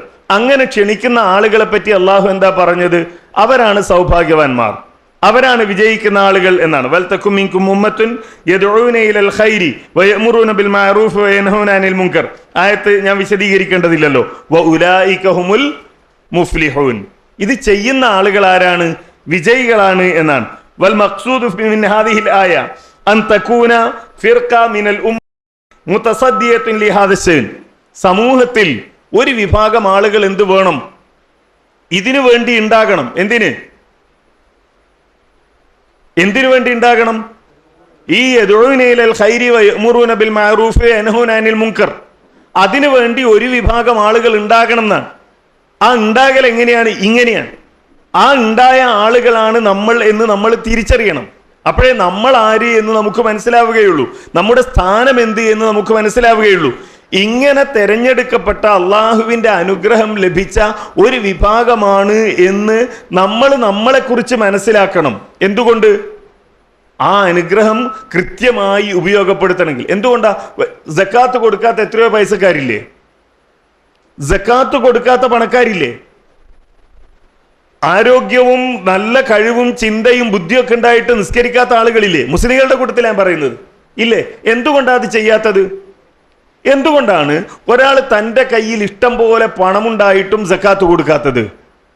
എന്തുകൊണ്ടാണ് ഒരു മുസ്ലിം ഈ ആരോഗ്യവും കഴിവും ഒക്കെ ഉണ്ടായിട്ടും നിസ്കരിക്കാത്തത്, അല്ലെങ്കിൽ ഹജ്ജ് ചെയ്യാത്തത്, അല്ലെങ്കിൽ നോമ്പെടുക്കാത്തത്? എന്തുകൊണ്ടാ? ഇത് അള്ളാഹുവിൻ്റെ അനുഗ്രഹമാണ് എന്ന ബോധം നഷ്ടപ്പെട്ടു പോയി. ഇതൊക്കെ എൻ്റെ പണമൊക്കെ ഞാനാണ് ഉണ്ടാക്കിയത്, അത് എൻ്റെ ആസൂത്രനാണ്, എൻ്റെ കമ്പനി ഞാൻ ഉണ്ടാക്കി, ആ ബിസിനസ് അങ്ങനെ തുടങ്ങണമെന്ന് ഞാൻ തീരുമാനിച്ചു, അതിന് ഞാൻ കുറേ പ്ലാനുകൾ ഉണ്ടാക്കി, അതിനു വേണ്ടി കുറേ കൺസൾട്ടന്റുമാരെ നിശ്ചയിച്ചു, അങ്ങനെയൊക്കെ ഞാൻ ഓരോ വർഷവും ഇതുണ്ടാക്കി എൻ്റെ പ്ലാന്, എൻ്റെ കണക്കുകൂട്ടൽ അനുസരിച്ച് മുന്നോട്ട് കൊണ്ടുപോയത് കൊണ്ടാണ് ഇത് ലാഭം ഉണ്ടായത് എന്നൊരാൾ വിശ്വസിച്ചാൽ അയാൾ എന്ത് ചെയ്യൂല? സക്കാത്ത് കൊടുക്കൂല. കാരണം ഇത് എൻ്റെതാണ്, ഞാൻ ഉണ്ടാക്കിയതാണ്. അതുപോലെ ഈ ആരോഗ്യം, അത് ഞാനിങ്ങനെ രാവിലെ എഴുന്നേറ്റ് നടന്ന് അല്ലെങ്കിൽ ഓടി ജിമ്മിൽ പോയി കൃത്യമായ ഡയറ്റ് പാലിച്ച് അങ്ങനെയൊക്കെയാണ് എൻ്റെ ആരോഗ്യം ഞാൻ സംരക്ഷിക്കുന്നത്, ഇതൊക്കെ എൻ്റെ കഴിവാണ് എന്ന് ഞാൻ വിചാരിച്ചാൽ ഞാൻ അള്ളാഹ്ക്ക് നന്ദി രേഖപ്പെടുത്തേണ്ടതില്ല. ഇതുപോലെ നമ്മളുടെ ദഅ്വാ രംഗത്ത് നമ്മൾ സൂക്ഷ്മത പാലിക്കണമെങ്കിൽ, ദഅ്വാ രംഗത്ത് നമ്മൾ അള്ളാഹുവും അള്ളാഹുവിൻ്റെ റസൂലും പഠിപ്പിച്ച ഒരു റൂട്ടിൽ നമ്മൾ സഞ്ചരിക്കണമെങ്കിൽ നമ്മൾ തിരിച്ചറിയേണ്ട കാര്യം, ഇതൊക്കെ ഞാൻ പഠിച്ചുണ്ടാക്കിയതല്ലേ, ഞാൻ ഗവേഷണം നടത്തിണ്ടാക്കിയതല്ലേ, എൻ്റെ കഴിവല്ലേ, എൻ്റെ ഇൽമല്ലേ എന്ന് നമ്മൾ എന്ന് വിചാരിക്കുന്നുവോ അന്ന് നമ്മൾ തെറ്റിപ്പോകും. അതിനപ്പുറം ഇത് അള്ളാഹുവിൻ്റെ അനുഗ്രഹമാണ്, ഇങ്ങനെ ഒരു ഫിർഖത്തുണ്ടാകണമെന്നത് അള്ളാഹുവിൻ്റെ കൽപ്പനയാണ്, അതിൽ ഉൾപ്പെടാൻ കഴിഞ്ഞു എന്നത് എൻ്റെ ഭാഗ്യമാണ് എന്ന് നമ്മൾ തിരിച്ചറിഞ്ഞാൽ മാത്രമേ ദഅ്വാ രംഗത്ത് സൂക്ഷ്മത പാലിക്കാൻ നമുക്ക് കഴിയുകയുള്ളൂ. ഇബ്നു കസീർ റഹിമഹുല്ലാഹ് തുടരുന്നത് കാണാം. വൈൻ കാന ദാലിക വാജിബൻ അലാ കുല്ലി ഫർദിൻ മിനൽ ഉമ്മത്തി ബിഹസ്ബി, ഓരോരുത്തരും ചെയ്യേണ്ടതാണ്. പക്ഷേ കമാ സബത ഫീ സഹീഹ് മുസ്ലിം അൻ അബീ ഹുറൈറ റളിയല്ലാഹു അൻഹു ഖാൽ ഖാൽ റസൂലുള്ളാഹി സ്വല്ലല്ലാഹു അലൈഹി വസല്ലം മൻ റആ മിൻകും മുൻകറൻ ഫലിയുഗയ്യിർഹു എന്ന ഹദീസ് ഉദ്ധരിച്ചിട്ട് അദ്ദേഹം പറയുന്നു, ഇത് ഓരോരുത്തരും ചെയ്യേണ്ടതാണ്. പക്ഷേ ഓരോരുത്തരും ചെയ്താൽ പോരാ, ഇതിന് ഒരു ടീം എന്ത് ചെയ്യണം? ഉണ്ടാകണം. അതാണ് ഈ ആയത്ത് കൽപ്പിക്കുന്നത് എന്ന് അദ്ദേഹം വിശദീകരിക്കുന്നത് കാണാൻ കഴിയും. അതേപോലെ തന്നെ സൂറത്ത് ഫുസ്സിലത്തിലെ വമൻ അഹ്സനു ഖൗലൻ മിമ്മൻ ദഅ എന്ന ആയത്ത്, ആ ആയത്ത് വിശദീകരിച്ചുകൊണ്ട് ഇബ്നു കസീർ റഹിമഹുല്ലാഹ് പറയുന്നുണ്ട്, അദ്ദേഹം പറയാണ് ദാ ഇബാദുല്ലാഹി ഇലൈഹി വഅമില സാലിഹൻ വഖാല ഇന്നനി മിനൽ മുസ്ലിമീൻ ഐ വഹുവ ഫീ നഫ്സിഹി മുഹ്തദിൻ ബിമാ യഖൂലുഹു ഫനഫഉഹു ലിനഫ്സിഹി വലിഗൈരിഹി ലാസിമുൻ വമുതഅദ്ദിൻ. ഈ ദഅവാ രംഗത്തുള്ള പ്രവർത്തനം എന്ന് പറയുന്നത് എനിക്ക് മാത്രം ഗുണമുണ്ടാകുന്നതല്ല, അല്ലെങ്കിൽ മറ്റുള്ളവർക്ക് മാത്രം ഗുണമുണ്ടാകുന്നതല്ല, പിന്നെയോ എനിക്കും ഗുണമുണ്ടാകണം, മറ്റുള്ള ആളുകൾക്കും ഗുണമുണ്ടാകണം. ലാസിമുമാണ്, മുതഅദ്ദിയാണ്. എനിക്കും ഗുണമുണ്ടാകണം, മറ്റുള്ളവർക്കും ഗുണമുണ്ടാകണം. വലൈസ ഹുവ മിനല്ലദീന യഅ്മുറൂന ബിൽ മഅറൂഫി വലാ യഅ്തൂനഹു, നന്മ കൽപ്പിക്കുകയും അത് ചെയ്യാതിരിക്കുകയും ചെയ്യുന്ന, അതല്ലെങ്കിൽ വയൻഹൗന അനിൽ മുൻകരി വയഅ്തൂനഹു, തിന്മ കൽപ്പിക്കുകയും അത് പ്രവർത്തിക്കുകയും ചെയ്യുന്ന ആളുകളുടെ കൂട്ടത്തിൽപ്പെട്ടവനല്ല. അത് പിന്നീട് വിശദീകരിക്കാം നമുക്ക്. അപ്പോൾ ഈ ഒരു വലിയ അനുഗ്രഹമാണ് അള്ളാഹുവിൻ്റെ ആ ഒരു വിഭാഗത്തിൽ ഉൾപ്പെടുക എന്നത് നമ്മൾ മനസ്സിലാക്കുക. ഇനി അടുത്ത കാര്യം, ഏറ്റവും പ്രധാനപ്പെട്ടത് അദ്ദഅവ ഇലല്ലാഹി അലാ ബസീറ, ബസീറത്തുണ്ടാവുക എന്നതാണ്. കാരണം ഖുർആൻ ദഅവത്തിനെ കുറിച്ച് പറഞ്ഞിടത്ത് ഉപയോഗിച്ചൊരു പദാണെന്ത്? ഖുൽ ഹാദിഹി സബീലി അദഉ ഇലല്ലാഹി അലാ ബസീറ, ദൃഢബോധ്യമുണ്ടാവുക, ഉത്തമ ബോധ്യമുണ്ടാവുക. ഞാൻ പറയുന്നതിനെ കുറിച്ച് ഉത്തമ ബോധ്യം എനിക്കുണ്ടാകേണ്ടതുണ്ട് എന്നാണ്. അതിന് ഇബ്നു കസീർ റഹിമഹുല്ലാ നൽകിയ വ്യാഖ്യാനം അവിടെ പറഞ്ഞിട്ടുണ്ട്. അതെന്താണ്? ഏറ്റവും പ്രധാനപ്പെട്ടത് വഹിയ ദഅവതു ഇലാ ശഹാദത്തി അല്ലാ ഇലാഹ ഇല്ലല്ലാഹു വഹ്ദഹു ലാ ശരീക ലഹു യദഉ ഇലല്ലാഹി ബിഹാ അലാ ബസീറ മിൻ ദാലിക് വയഖീനിൻ വബുർഹാൻ. വയഖീനിൻ വബുർഹാൻ, യഖീൻ ഉണ്ടാവുക, ബുർഹാൻ ഉണ്ടാവുക. നമ്മൾ ദഅവത്ത് നടത്തുന്ന കാര്യത്തിൽ, നമ്മൾ പറയുന്ന കാര്യത്തിൽ നമുക്ക് യഖീൻ ഉണ്ടാകണം, ബുർഹാൻ ഉണ്ടാകണം എന്നതാണ് ഏറ്റവും പ്രധാനപ്പെട്ട ഒരു കാര്യം. അതിനെന്ത് വേണം? ഞാൻ പറഞ്ഞു പോവുക മാത്രമാണ്, കാരണം എൻ്റെ മുമ്പിൽ ഇരിക്കുന്നവരൊക്കെ പ്രബോധകരാണ്, അതുകൊണ്ട് കൂടുതൽ വിശദീകരിക്കേണ്ടതില്ല. ആ ആയത്തുകൾ നമുക്കറിയാവുന്നതാണ്. അതിനെന്ത് വേണം? അൽ ഇഹ്തിമാമു ബിത്വലബിൽ ഇൽം, പഠിക്കണം. ഈ യഖീൻ ഉണ്ടാകണമെങ്കിൽ പഠിക്കണം. ഞാനിപ്പോൾ നമ്മൾ ചോദിക്കുകയാണ്, നമ്മളെ മുമ്പിൽ കുറച്ച് കുട്ടികളുണ്ടെന്ന് വിചാരിച്ചോളൂ. ആ കുട്ടികളോട് 8 ഗുണിക്കണം 10 എത്രയാണെന്ന് ചോദിച്ചാൽ ഏത് കുട്ടിയും പറയുമല്ലോ. ഒരു 5ാം ക്ലാസ്സിലൊക്കെ ഉള്ള കുട്ടിയാണെങ്കിൽ ആലോചിച്ച് നോക്കൂ, പറയുമല്ലോ. നമ്മളോടാണെങ്കിൽ എന്തായാലും നമ്മൾ പറയും, നമുക്ക് പറയാൻ കഴിയും. എന്തുകൊണ്ടാണ് നമുക്കത് പറയാൻ കഴിയുന്നത്? ഏത് ഉറക്കിൽ വിളിച്ച് എഴുന്നേൽപ്പിച്ച് 5 8 എത്ര, 5 ഗുണിക്കണം 8 എത്രയാണ്, അല്ലെങ്കിൽ 6 ഗുണിക്കണം 4 എത്രയാണ് എന്ന് ചോദിച്ചാൽ നമുക്ക് പറയാൻ കഴിയുന്നത് എന്തുകൊണ്ടാ? അത്രയും കൃത്യമായി നമ്മളത് പഠിച്ചു വെച്ചിട്ടുണ്ട് എന്നുള്ളതുകൊണ്ടാണ്, നമ്മളത് മനസ്സിലാക്കി വെച്ചിട്ടുണ്ട്. ഇതുപോലെ അള്ളാഹുവിൻ്റെ ദീൻ, നമ്മൾ പറയുന്ന കാര്യങ്ങൾ, ലോകത്തുള്ള എല്ലാ കാര്യങ്ങളും നമുക്ക് പഠിക്കാനൊന്നും കഴിയില്ല. പക്ഷെ നമ്മൾ പറയുന്ന കാര്യങ്ങളെക്കുറിച്ച് കൃത്യമായ ഒരു ബോധ്യവും നമുക്കെല്ലാവർക്കും ഉണ്ടാകേണ്ടതുണ്ട് എന്നർത്ഥം. അള്ളാഹു പറയുന്നത് കാണാം, ഇന്നമൽ മുഅ്മിനൂന അല്ലദീന ആമനു ബില്ലാഹി വറസൂലിഹി സുമ്മ ലം യർതാബു. എന്താ ഈ സുമ്മ ലം യർതാബു എന്ന് പറഞ്ഞാൽ?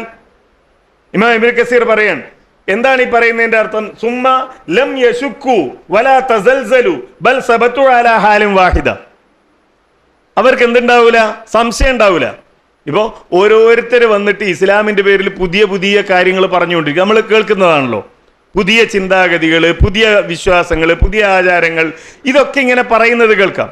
അപ്പോൾ അത് ശരിയാണോ? എന്നാൽ പിന്നെ അതായിരിക്കും ശരി, അല്ലെങ്കിൽ ഇതായിരിക്കും ശരി. ഇപ്പോൾ ഒരു കൂട്ടർ വന്നിട്ട് പറയാണ് ആ ജിന്നിനോടുള്ള സഹായം തേട്ടം ശിർക്കാവുകയില്ല എന്ന് പറയുമ്പോൾ എന്തുകൊണ്ടാണ് കുറെ ആളുകൾ അതിൻ്റെ പിന്നാലെ പോകുന്നത്?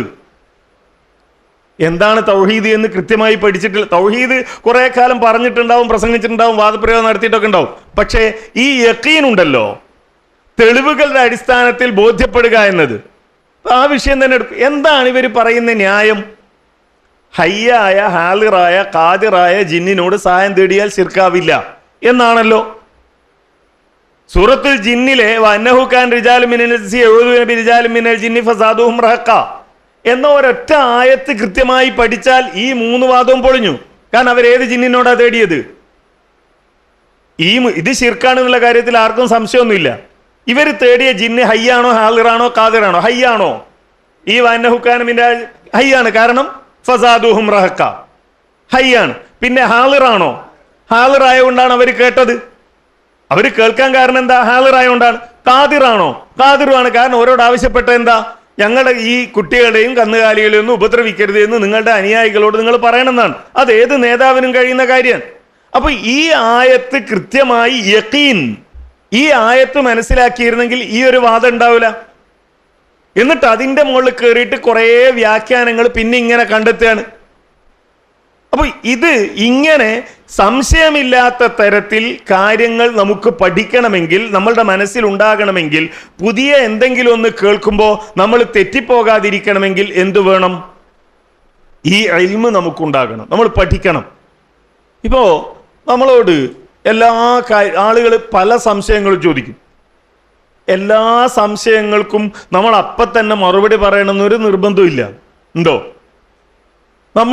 എനിക്കറിയില്ല, ഞാനൊന്ന് നോക്കട്ടെ, ഞാനൊന്ന് പരിശോധിക്കട്ടെ എന്ന് പറഞ്ഞാൽ ചിലപ്പോൾ തീരെ ഒരു ബോധമൊന്നുമില്ല എന്ത് മൗലവിയായത് എന്ന് ചിലപ്പോൾ ആലോചിച്ചെന്ന് വരും. പക്ഷേ കാര്യങ്ങൾ പഠിക്കണമെന്ന് ആഗ്രഹിക്കുന്ന ഒരാളെ സംബന്ധിച്ചിടത്തോളം അതിനുശേഷം നമ്മൾ കൊടുക്കുന്ന മറുപടി, നമ്മൾ അതൊന്ന് ക്ലിയർ ചെയ്ത് നമ്മൾ ഒന്ന് ഉറപ്പിച്ചതിന് ശേഷം കൊടുക്കുന്ന മറുപടി എന്തായാലും നമ്മളെ മനസ്സിനൊരു സമാധാനം ഉണ്ടാവും, അയാൾ കേൾക്കുന്ന ആൾക്കും ഉറപ്പുണ്ടാവും. കാരണം ഇത് വെറുതെ പറഞ്ഞതല്ല, അദ്ദേഹം നോക്കുകയും പഠിക്കുകയും ചെയ്ത് പറഞ്ഞതാണ് എന്ന് നമ്മൾ മനസ്സിലാക്കണം. അപ്പോൾ ആ ഇൽമ് നേടിയെടുക്കുക എന്നത് ഏറ്റവും പ്രധാനപ്പെട്ട ഒരു കാര്യമാണ്. ഇമാം അഹ്മദ് ബിൻ ഹംബൽ റഹിമഹുല്ലാഹ് പറഞ്ഞത് കാണാം, അന്നാസു ഇലൽ ഇൽമി അഹ്വജ മിൻഹും ഇല ത്വആമി വശറാബ്.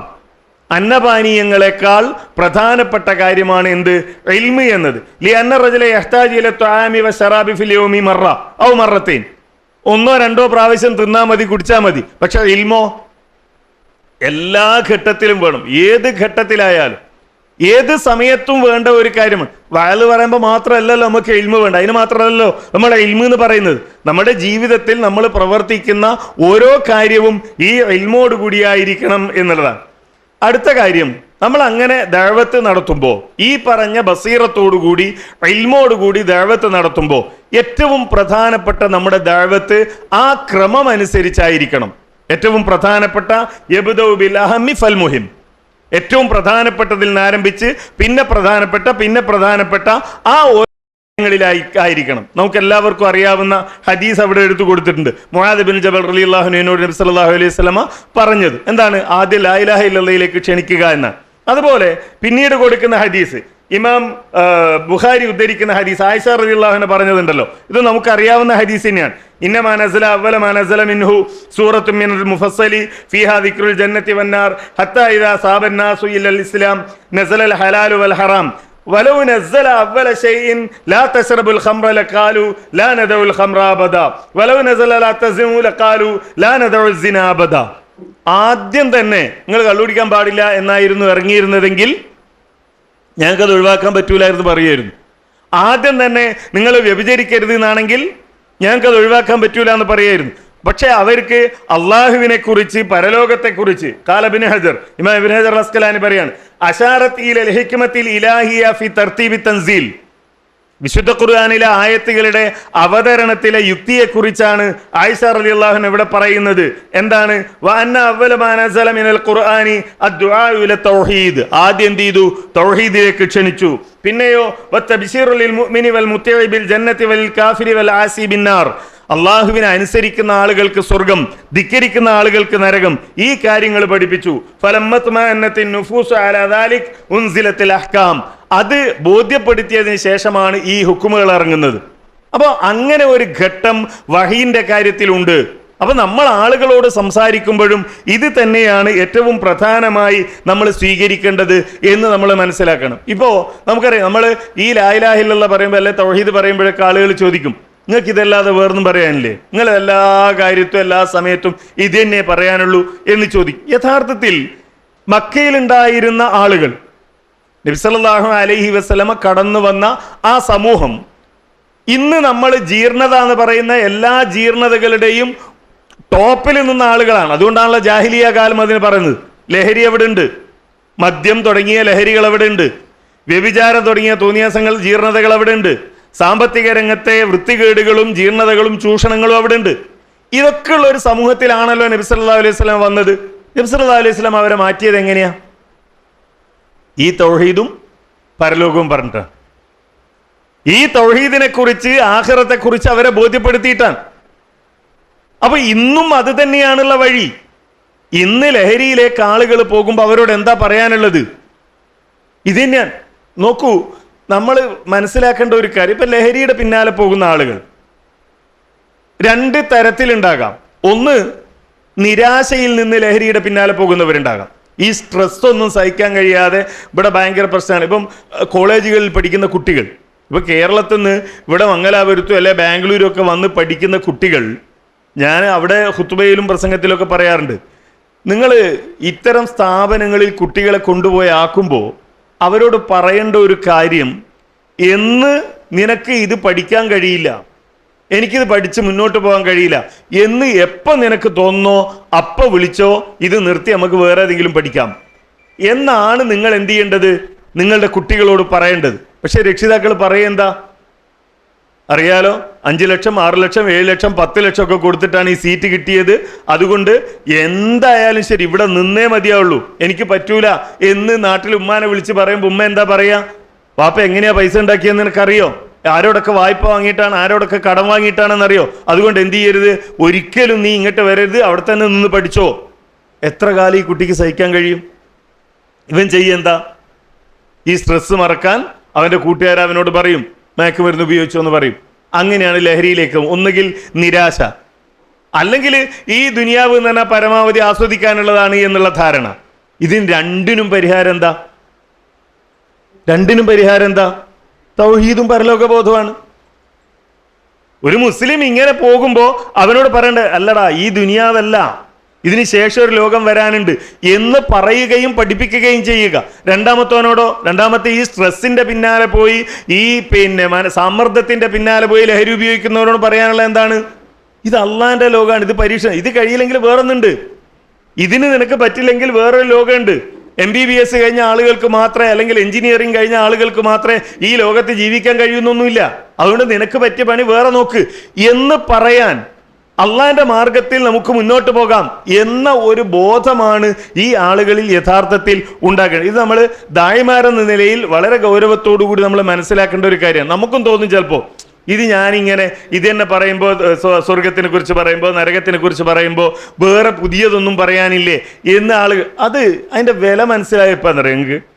ഇപ്പോൾ ഞാൻ ഇപ്പോൾ ഖുതുബ നടത്തുന്നത് ഏതാണ്ട് 35 കൊല്ലത്തോളം ജമാഅത്തെ ഇസ്ലാമിയുടെ പണ്ഡിതന്മാർ ഖുതുബ നടത്തിയ പള്ളിയിലാണ്. ഏതാണ്ട് 35 കൊല്ലം ജമാഅത്തെ ഇസ്ലാമിയുടെ പണ്ഡിതന്മാർ മാത്രമേ അവിടെ ഖുതുബ നടത്തിയിട്ടുള്ളൂ. ആ ഒരു പള്ളിയിലാണ് ഞാൻ ഖുതുബ നടത്തുന്നത്. ഇപ്പം അവിടെ നമ്മളുടെ ഒരു ശൈലിയിലുള്ള ഖുതുബ ഇങ്ങനെ നടത്തുമ്പോൾ ആളുകൾ പറയും, അതേപോലെ എനിക്ക് തൊട്ടു മുമ്പ് അംജദ് അൻസാരി ആയിരുന്നു. അപ്പോൾ ആളുകൾ പറയും, ഇതൊന്നും ഞങ്ങളിതുവരെ കേട്ടിട്ടില്ല. മറിച്ച് ഖുത്ബയിൽ എന്താ ഉണ്ടാകുക, അന്ന് പ്രാദേശികമായി നടക്കുന്ന അല്ലെങ്കിൽ ലോകത്ത് നടക്കുന്ന രാഷ്ട്രീയ സംഭവ വികാസങ്ങളെ പറ്റിയുള്ള വിശകലനം. ഇത് നമ്മൾ പറയണമെന്നില്ല. നമ്മളുടെ പള്ളിയിൽ ഖുത്ബക്ക് വരുന്ന ഒരു ഡോക്ടറോട് നമ്മൾ ആരോഗ്യത്തിനെ കുറിച്ച് വേറെ പറഞ്ഞു കൊടുക്കേണ്ടതുണ്ടോ? നമ്മളെക്കാൾ വിവരവും വിദ്യാഭ്യാസവും ഉള്ള പത്രം വായിക്കുന്ന വാർത്തകൾ, നമ്മൾ ചിലപ്പോൾ വാർത്ത പോലും കാണലുണ്ടാവില്ല, ഈ ചാനലിലെ മുഴുവൻ ചർച്ചകളും കാണുന്ന ഒരാളോട് നമ്മൾ വേറെ രാഷ്ട്രീയം പറഞ്ഞു കൊടുക്കേണ്ടതില്ല, അയാൾക്കറിയാം. അപ്പോൾ ഈ ഒരു ഏറ്റവും എന്നാൽ സാന്ദർഭികമായി പറയേണ്ട കാര്യങ്ങൾ പറയേണ്ടതുണ്ട്, ആളുകളെ ബോധ്യപ്പെടുത്തേണ്ടതുണ്ട്. ഏറ്റവും പ്രധാനം ഈ തൗഹീദിലേക്ക് ആളുകളെ ക്ഷണിക്കുക എന്നതാണ്. അതാണ് അവ്വലെന്ന തൗഹീദ്. ഇത് പറഞ്ഞു കൊടുക്കുക, അള്ളാഹിന്റെ സിഫത്തുകളെ കുറിച്ച് അള്ളാഹിന്റെ നാമങ്ങളെ കുറിച്ച് പറഞ്ഞു കൊടുത്താൽ ഇതാണ് ആളുകളെ തൗഹീദിൽ ഉറപ്പിച്ചു നിർത്താൻ ഏറ്റവും പ്രധാനപ്പെട്ട ഒരു കാര്യം. നോക്കൂ, സൂറത്തുൽ ഹജ്ജിലെ ഈ ആയത്ത് യാ അയ്യുഹന്നാസ് ദുലിബ വസ്ലം ഫസ്തമിഉ ലഹു എന്ന ആയത്ത്, ആ ആയത്ത് കഴിഞ്ഞിട്ട് അള്ളാഹു പറയുന്നത് എന്താ? മാ ഖദറുല്ലാഹ ഹഖ ഖദ്രിഹി, മാ ഖദറുല്ലാഹ ഹഖ ഖദ്രിഹി. അതിന്റെ മുമ്പേ പറഞ്ഞ എന്താ? ശിർക്കിനെ പറ്റിയാണ്, അല്ലാഹ് അല്ലാത്തവരോട് ദുആ ചെയ്യുന്നവരെ പറ്റിയാണ് പറയുന്നത്. എന്തുകൊണ്ടാണ് ഈ ആളുകൾ ശിർക്ക് ചെയ്യുന്നത്? എന്തുകൊണ്ടാണ് ഈ ആളുകൾ അല്ലാഹു അല്ലാത്തവരോട് ദുആ ചെയ്യുന്നത്? എന്തുകൊണ്ടാണ് തങ്ങളെക്കാൾ ദുർബലരായ ആളുകളെ ഇവർ വിളിച്ചു തേടുന്നത്? മാ ഖദറുല്ലാഹ ഹഖ ഖദ്രി ഇന്നല്ലാഹ ലഖവിയ്യുൻ അസീസ്. ആ അള്ളാഹുവിനെ മനസ്സിലായാൽ പിന്നെ എന്ത് ചെയ്യൂല, അല്ലാഹ് അല്ലാത്തവരോട് ദുആ ചെയ്യില്ല. നിങ്ങൾ നോക്കൂ, ഇപ്പൊ ഈ നിങ്ങൾ കേട്ടിട്ടുണ്ടാവല്ലോ, കോഴിക്കോട് അപ്പവാണിഭ നേർച്ച. കോഴിക്കോട് ടൗണിൽ നടക്കുന്ന ഒരു നേർച്ചയാണ്. നേർച്ചയുടെ പേര് എന്താണ്? അപ്പവാണിഭ നേർച്ച എന്നാണ്. ഈ നേർച്ചയ്ക്ക് അങ്ങനെ ഒരു പേര് വരാൻ കാരണം എന്താണെന്ന് വെച്ചാൽ, അവിടെ ഈ നേർച്ച നടക്കുന്ന സമയത്ത് സ്റ്റാളുകൾ ഉണ്ടാവും. നമ്മൾ ഉത്സവങ്ങളും അതേപോലെ ഫെസ്റ്റുകളൊക്കെ നടക്കുമ്പോൾ സ്റ്റാളുകൾ ഉണ്ടാവും. ആ സ്റ്റാളുകളിൽ വിൽക്കുക അപ്പങ്ങളാണ്. അതായത് നമ്മളെ സാധാരണ മാർക്കറ്റിൽ കിട്ടുന്ന അപ്പങ്ങളല്ല. കയ്യപ്പം, കണ്ണപ്പം, കാലപ്പം, മൂക്കപ്പം, ചെവിയപ്പം എന്നൊക്കെ പറഞ്ഞിട്ട് മനുഷ്യരുടെ അവയവങ്ങളുടെ പേരിലുള്ള അപ്പാണ്. കുഴലപ്പൊക്കെ ഉണ്ട്. ഇതെന്താന്ന് വെച്ചാൽ നിങ്ങളുടെ കൈക്കാണ് അസുഖമെങ്കിൽ നിങ്ങൾ കുറച്ച് കയ്യപ്പം വാങ്ങി അവിടത്തേക്ക് നേർച്ചയാക്കുക. നിങ്ങളുടെ കണ്ണിനാണ് അസുഖമെങ്കിൽ കണ്ണപ്പം വാങ്ങി നേർച്ചയാക്കുക. ദാരിമിക്ക് നല്ലോണം അറിയാം. കാരണം ആ ജാറത്തിൻ്റെ വരുമാനത്തിൽ നിന്നാണ് ഇപ്പോൾ ആ കോളേജ് നടക്കുന്നത്. ദാരിമി പഠിച്ച കോളേജിൻ്റെ ഏറ്റവും പ്രധാനപ്പെട്ട വരുമാനം ഈ ജാറാണ്. ആ ഇടിയക്കര ജാറം. ആ ജാറത്തിൽ നിന്നുള്ള വരുമാനം കൊണ്ടാണ് നന്ദി ദാറുസ്സലാം അറബി കോളേജ് നടക്കുന്നത്. അവർക്കാണ് അതിൻ്റെ ടെൻഡർ. അപ്പോൾ ഈ ആളുകൾ ഇത് ചെയ്യുന്നു. ഇനി അന്നനാളം, ശ്വാസനാളം, ചെറുകുടൽ, വൻകുടൽ തുടങ്ങി കുഴൽ രൂപത്തിലുള്ളതിനാണെങ്കിൽ കുഴലപ്പുണ്ട്. ഇത് വാങ്ങി നേർച്ചയാക്കിയാണ് മനുഷ്യന്മാർ. നോക്ക്, ഈ ആയത്ത് യഥാർത്ഥത്തിൽ നമ്മൾ ഇങ്ങനെ വായിക്കുമ്പോൾ നമുക്ക് കേരളത്തിൽ ഈ അപ്പവാണിഭ നേർച്ചയെക്കുറിച്ച് അറിയാവുന്ന ഒരാൾക്ക് ചില ആയത്തിറങ്ങിയപ്പോൾ സഹാബികൾ പറഞ്ഞല്ലോ ഇത് എന്നെക്കുറിച്ചാണെന്ന് തോന്നി. ഇപ്പം ഉമർ ഇബ്നുൽ ഖത്താബ് റളിയല്ലാഹു അൻഹു പറഞ്ഞല്ലോ നബി സല്ലല്ലാഹു അലൈഹി വസല്ലം വഫാത്തായപ്പോൾ ഇതിപ്പോൾ ഇറങ്ങിയ ആയത്താണോ എന്ന് എനിക്ക് തോന്നി. അതുപോലെ ഇത് ഈ ഇടിയങ്ങരനെ പറ്റി ഇറങ്ങിയ ആയത്താണോ എന്ന് നമുക്ക് തോന്നും. കാരണം എന്താ, ഇതിൽ അള്ളാഹു പറയുന്നത് എന്താ, വൈ യസ്ലുബുഹുമു ദുബാബു ശൈഅൻ ലാ യസ്തൻഖിദുഹു മിൻഹു. ഇവിടത്തേക്ക് നേർച്ചയാക്കുന്ന കയ്യപ്പത്തുനിന്ന്, കണ്ണപ്പത്തുനിന്ന്, കാലപ്പത്തുനിന്ന് എന്തെങ്കിലും ഒരു തരി എടുത്തിട്ട് ഒരു ഈച്ച പറന്നു പോയാൽ അതിനുള്ളിൽ കിടക്കണ കാക്കാക്ക് കഴിയോ ഇത് വീണ്ടെടുക്കാൻ? ഇല്ല. ഒരു എലി വന്നിട്ട് അവിടെ നേർച്ചയാക്കിയ സാധനം എടുത്തു പോയാൽ കൊണ്ടുപോകരുത് എന്ന് പറയാൻ ഇതിനുള്ളിൽ കിടക്കണ ആൾക്ക് കഴിയോ? ഇല്ല, കഴിയില്ല. ലോഫ ത്വാലിബു വൽ മത്ലൂബ്. ഇവൻ അവിടെ പോയി കയ്യപ്പം നേർച്ചയാക്കിയത് എന്തിനാ?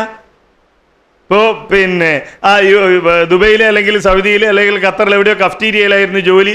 ഷവർമ അരിഞ്ഞ് കൈൻ്റെ മസിലിന് വേദനയായി നാട്ടിൽ വന്ന് കുറേ ഡോക്ടർമാരെയോ കാണിച്ച് ഒരു കാര്യവും കിട്ടിയില്ല. അപ്പോഴാണ് മൊയ്ലിയാർ പറഞ്ഞത് അവിടെ പോയി നേർച്ചയാക്കിയാൽ മതി. എന്നിട്ട് ഇവൻ അവിടെ പോയി കൈയുടെ വേദനയ്ക്ക് വേണ്ടി കയ്യപ്പം നേർച്ചയാക്കാൻ. ആർക്ക്? മറ്റേ കാക്കാക്ക് കയ്യെന്നില്ല, അത് ദ്രവിച്ചിട്ട് കാലം കുറയായി. ഇവൻ കണ്ണപ്പം നേർച്ചയാക്കാൻ. ഇയാൾക്ക് കണ്ണില്ല, ഇയാളുടെ കണ്ണ് ദ്രവിച്ചു പോയിട്ടുണ്ട്. ലൗഫ ത്വാലിബു വൽ മത്ലൂബ്. എന്തുകൊണ്ടുണ്ടാകുന്നു? മാ ഖദറുല്ലാഹ ഹഖഖ. അപ്പം നമ്മൾ ചെയ്യേണ്ട ഏറ്റവും പ്രധാനപ്പെട്ട വഴി അള്ളാഹുവിനെ കുറിച്ച് ബോധ്യപ്പെടുത്തുന്ന. എന്തായാലും ഇപ്പം നമ്മുടെ പള്ളിയിൽ വരുന്ന ആളുകൾ, മദ്യപിക്കുന്ന ആളുകളില്ലേ? ഉണ്ട്. ഇല്ല നമുക്ക് പറയാൻ പറ്റൂല.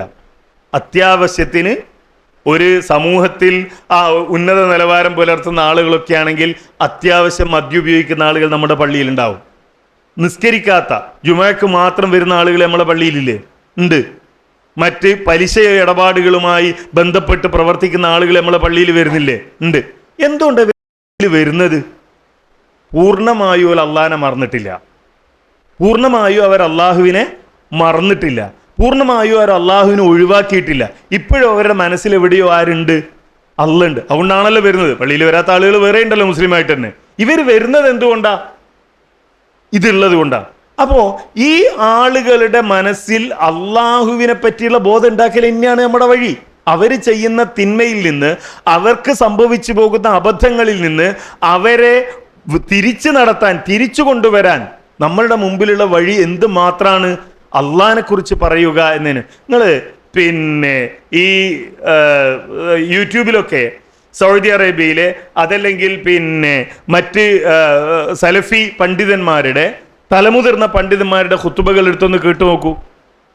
നമ്മളിപ്പോൾ ഈ ആഴ്ച ഖുത്തുബ കഴിഞ്ഞാൽ നമ്മൾ പലരും ആലോചിക്കല അടുത്ത ആഴ്ച എന്താ ഒരു പുതിയ പറയുക, ഇതുവരെ ആരും പറയാത്ത, നാട്ടുകാരും കേൾക്കാത്ത എന്തെങ്കിലും. ഞാൻ അരീക്കോട് നിന്നാണ് ഞാൻ പഠിക്കുന്നത്. 4 കൊല്ലം ഞാൻ അരീക്കോട് പഠിച്ചത്. ആ അരീക്കോട് പഠിക്കുന്ന സമയത്ത് ഒരൊറ്റ ഖുത്ബ ഞാൻ നടത്തിയിട്ടില്ല, ഒരൊറ്റ ഖുത്ബക്ക് ഞാൻ പോയിട്ടില്ല. ഞാൻ അവിടുന്ന് പഠിച്ചിറങ്ങിയതിന് ശേഷമാണ് ഖുത്ബക്ക് പോകുന്നത്. അങ്ങനെ ഒരു 2ാമത്തെ തവണ ഞാൻ ഖുത്ബക്ക് വേണ്ടി എത്തുന്നത് പരപ്പനങ്ങാടിയാണ്. അപ്പോൾ അവിടെ ഖുത്ബക്ക് ചെല്ലുമ്പോൾ അവിടുത്തെ വിഷയം എന്താണെന്ന് വെച്ചാൽ ആളുകളുടെ തമ്മിലുള്ള ചർച്ച. ഇപ്പം നിങ്ങൾക്കത് വേഗം മനസ്സിലാവും, നിങ്ങളുടെ ഇടയിലുള്ള ചില ചർച്ചകളുണ്ടല്ലോ. അവിടുത്തെ ചർച്ച എന്ന് പറഞ്ഞാൽ മൂസാ നബി അസ്രായേലിന് കണ്ണടിച്ച് പൊട്ടിച്ചു എന്നുള്ള ഹദീസ്, സിഹിറിൻ്റെ ഹദീസ്, അതേപോലെ ഈ ജാതി കുറേ വിഷയങ്ങളാണ്. എനിക്കൊന്ന് 22 വയസ്സേ ഉള്ളൂ. ഇത്തരം കാര്യങ്ങളെക്കുറിച്ചൊന്നും നമ്മൾ കൂടുതൽ പഠിക്കാത്തൊരു സമയമാണ്. അപ്പോൾ ഞാൻ നമ്മുടെ അന്നത്തെ ജനറൽ സെക്രട്ടറി ആയിരുന്ന AP അബ്ദുൽ ഖാദർ മൗലവി വിളിച്ചു. ഞാൻ പറഞ്ഞു, സർ ഇവിടെ ഈ ജാതിയൊക്കെയാണ് ചർച്ച, ഇതൊക്കെയാണ് ഖുത്ബ നടത്തണമെന്ന് പോലും പറയണത്, എന്താ ഞാൻ ചെയ്യേണ്ടതെന്ന് ചോദിച്ചു. അപ്പോൾ മൗലവി എന്നോട് പറഞ്ഞു, എടാ അവിടെ ഒരേ ഖത്തീബ് 18 കൊല്ലം ഖുത്ബ നടത്തിയതാണ്. 18 കൊല്ലം ഒരേ ഖത്തീബ് ഖുത്ബ നടത്തിയാൻ സ്വാഭാവികമായിട്ടും അയാൾ വിഷയങ്ങൾ കുറേയൊക്കെ എന്തിട്ടുണ്ടാവും, തീർന്നിട്ടുണ്ടാവും. പിന്നെ അയാൾ എടുത്തതാണ് ഈ ജാതി വിഷയങ്ങളൊക്കെ. നീ വേറൊന്നും ചെയ്യണ്ട, നീ സൂറത്തുൽ ഫാത്തിഹ മുതലായിട്ട് തുടങ്ങിക്കോ, എന്നിട്ട് ആളുകളെ ഖുർആൻ പഠിപ്പിച്ചു കൊടുത്തോ എന്ന് മൗലവി അന്ന് തന്ന ഒരു ഉപദേശമുണ്ട്. നമ്മൾ പലപ്പോഴും വിചാരിക്കുന്നതാണ് എന്തെങ്കിലും ഒരു പുതിയ കാര്യം അല്ലെങ്കിൽ എന്തെങ്കിലും ഒരു വിവാദം ഉണ്ടാക്കുന്ന കാര്യം, ഇത്തരം കാര്യങ്ങൾ പറയണം എന്നാണ് നമ്മൾ വിചാരിക്കാറുള്ളത്. അതിന് പകരം നമ്മൾ ഈ ഖുർആനും സുന്നത്തും അത് കൃത്യമായി ആളുകളെ പഠിപ്പിച്ചാൽ അവർക്കത് ഗുണം ചെയ്യും. ഒരു ഖുത്ബ കഴിഞ്ഞിട്ട് പോകുന്ന ആളുകൾ ഈ വിഷയത്തിൽ അങ്ങോട്ടും ഇങ്ങോട്ടും തർക്കിച്ച്, അല്ലെങ്കിൽ ആളുകളുടെ ഇടയിൽ തർക്കമുള്ള ഒരു വിഷയത്തെ നമ്മൾ എന്ത് ചെയ്യണം, കൃത്യമായ നിലപാട് പറഞ്ഞു കൊടുക്കണം. അത്തരം കാര്യങ്ങൾ പറയാൻ പാടില്ല എന്നല്ല പറയുന്നത്. ജനങ്ങൾക്കിടയിൽ ഭിന്നതയുള്ള ഒരു വിഷയത്തിൽ കൃത്യമായ നിലപാട് പറയണം.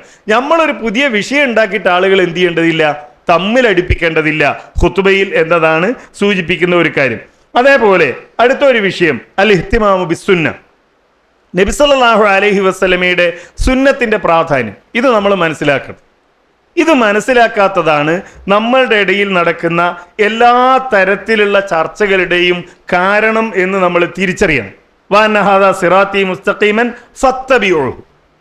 അല്ലാഹുവിന്റെ റസൂല് ഒരു കാര്യം പറഞ്ഞാൽ അത് അംഗീകരിക്കുക, അത് പിൻപറ്റുക എന്നതാണ്. വലാ തത്തബിഉ സുബുല തുറുഖൽ മുഖ്തലിഫ അല്ലതി അദാ ഹാദാ ത്വരീഖ് മിസ്ലൽ യഹൂദിയ വന്നസ്രാനിയ വസായിരിൽ മിലൽ വഖീല അൽ അഹ്വാ വൽ ബിദ്അ. ബിദ്അത്തിന്റെ അല്ലെങ്കിൽ ദേഹേച്ഛയുടെ, സ്വന്തം യുക്തിയുടെ, ബുദ്ധിയുടെ കാര്യത്തിൽ അതിന്റെ പേരിൽ അഭിപ്രായ പ്രകടനം നടത്തുന്ന ആളുകൾ, ഇതൊന്നുമല്ല നിങ്ങൾ പിൻപറ്റേണ്ടത്.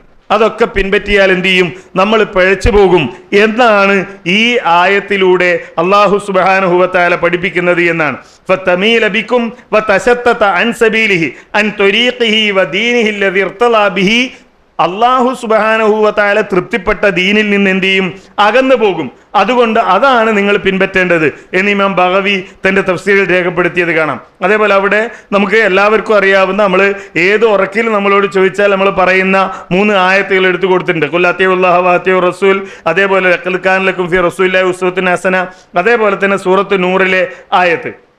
ഈ സൂറത്ത് നൂറിലെ ആയത്തിന് ഇമാം ഇബ്നു കസീർ റഹിമഹുല്ലാഹ് നൽകിയ വ്യാഖ്യാനം വളരെ പ്രധാനപ്പെട്ട ഒരു വ്യാഖ്യാനമാണ്. അദ്ദേഹം പറയാണ്, ഫലിയഹ്ദരില്ലദീന യുഖാലിഫൂന അൻ അംരിഹി ഐ അൻ അംരി റസൂലില്ലാഹ് സബീലുഹു വമിൻഹാജുഹു വത്വരീഖതുഹു വസുന്നതുഹു വശരീഅതുഹു ഫതൂസനുൽ അഖ്വാലു വൽ അഅമാലു ബിഅഖ്വാലിഹി വഅഅമാലിഹി ഫമാ വാഫഖ ദാലിക ഖുബിൽ വമാ ഖാലഫഹു ഫഹുവ മർദൂദുൻ അലാ ഖായിലിഹി വഫായിലിഹി കായിനമാ കാൻ.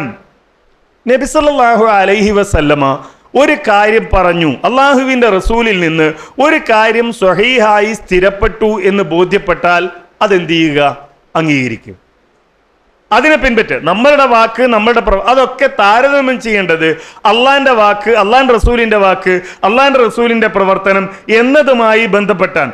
അങ്ങനെ അതിൻ്റെ പിന്നാലെ നമ്മൾ സഞ്ചരിക്കുക. എന്നിട്ടോ മൻ ഖാലഫ ശരീഅത്ത റസൂലില്ലാഹി സ്വല്ലല്ലാഹു അലൈഹി വസല്ലം ബാത്തിനൻ വ ലാഹിറൻ, ഏത് തരത്തിലായാലും, പ്രത്യക്ഷമായാലും പരോക്ഷമായാലും, ലാഹിറായാലും ബാത്തിനായാലും, അള്ളാഹിൻ്റെ റസൂലിൻ്റെ സുന്നത്തിനോട്, ശരീഅത്തിനോട് വിരുദ്ധം കാണിക്കുന്ന, എതിര് കാണിക്കുന്ന അത്തരം പ്രവണതകളിൽ നിന്ന് വിട്ടു നിൽക്കുക എന്നതാണ്. അപ്പോൾ ഈ സുന്നത്തിൻ്റെ പ്രാധാന്യം നമ്മൾ മനസ്സിലാക്കണം. അള്ളാഹിൻ്റെ റസൂലിൻ്റെ സുന്നത്തിൻ്റെ പ്രാധാന്യം നമ്മൾ മനസ്സിലാക്കണം. അത് പഠിക്കേണ്ടതിൻ്റെ പ്രാധാന്യം നമ്മൾ മനസ്സിലാക്കണം. നമുക്ക് മനസ്സിലായാലേ നമുക്ക് എന്ത് ചെയ്യാൻ പറ്റുള്ളൂ, മറ്റുള്ളവരോട് പറയാൻ കഴിയുള്ളൂ. അള്ളാഹുവിൻ്റെ റസൂലിൻ്റെ സുന്നത്തിൻ്റെ, റസൂൽ സല്ലല്ലാഹു അലൈഹി വസല്ലമയുടെ ഹദീസുകളുടെ പ്രാധാന്യം നമുക്ക് മനസ്സിലായാലേ നമുക്ക് ആളുകളോടത് പറയാൻ കഴിയുള്ളൂ. അതേപോലെ തന്നെ ഇക്കാലത്ത് അത് ഏറെ പ്രധാനപ്പെട്ട ഒരു കാര്യമാണ്, അത് മനസ്സിലാക്കുക എന്നുള്ളത്. കാരണം ഹദീസ് നിഷേധം അതിൻ്റെ പല മുഖങ്ങൾ നമ്മൾ കണ്ടുകൊണ്ടിരിക്കുകയാണ്. ഇപ്പോൾ ഹദീസ്, സുന്നത്ത്, അതിൻ്റെ പ്രാധാന്യം ബോധ്യപ്പെടുന്നതാണ്. സുന്നത്ത് ബോധ്യപ്പെടുക എന്ന് മാത്രമല്ല, നോക്കൂ, ഒരു ഹദീസ് എങ്ങനെയാണ് നമ്മളുടെ അരികിലേക്ക് എത്തുന്നത്? ഇമാം ബുഖാരി, ഇമാം മുസ്ലിം തുടങ്ങിയ പണ്ഡിതന്മാർ ഉദ്ധരിക്കുന്ന ഹദീസുകൾ നമുക്കിപ്പോൾ ആ കിതാബ് എടുത്ത് മറിച്ച് നോക്കിയാൽ മതി.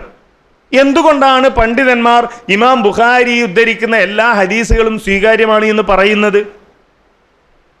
എന്തുകൊണ്ടാണ് വിശുദ്ധ ഖുർആൻ കഴിഞ്ഞാൽ ആകാശത്തിന് ചുവട്ടിൽ ഏറ്റവും സ്വീകാര്യമായ ഗ്രന്ഥം സ്വഹീഹുൽ ബുഖാരിയാണ് എന്ന് പറയുന്നത്?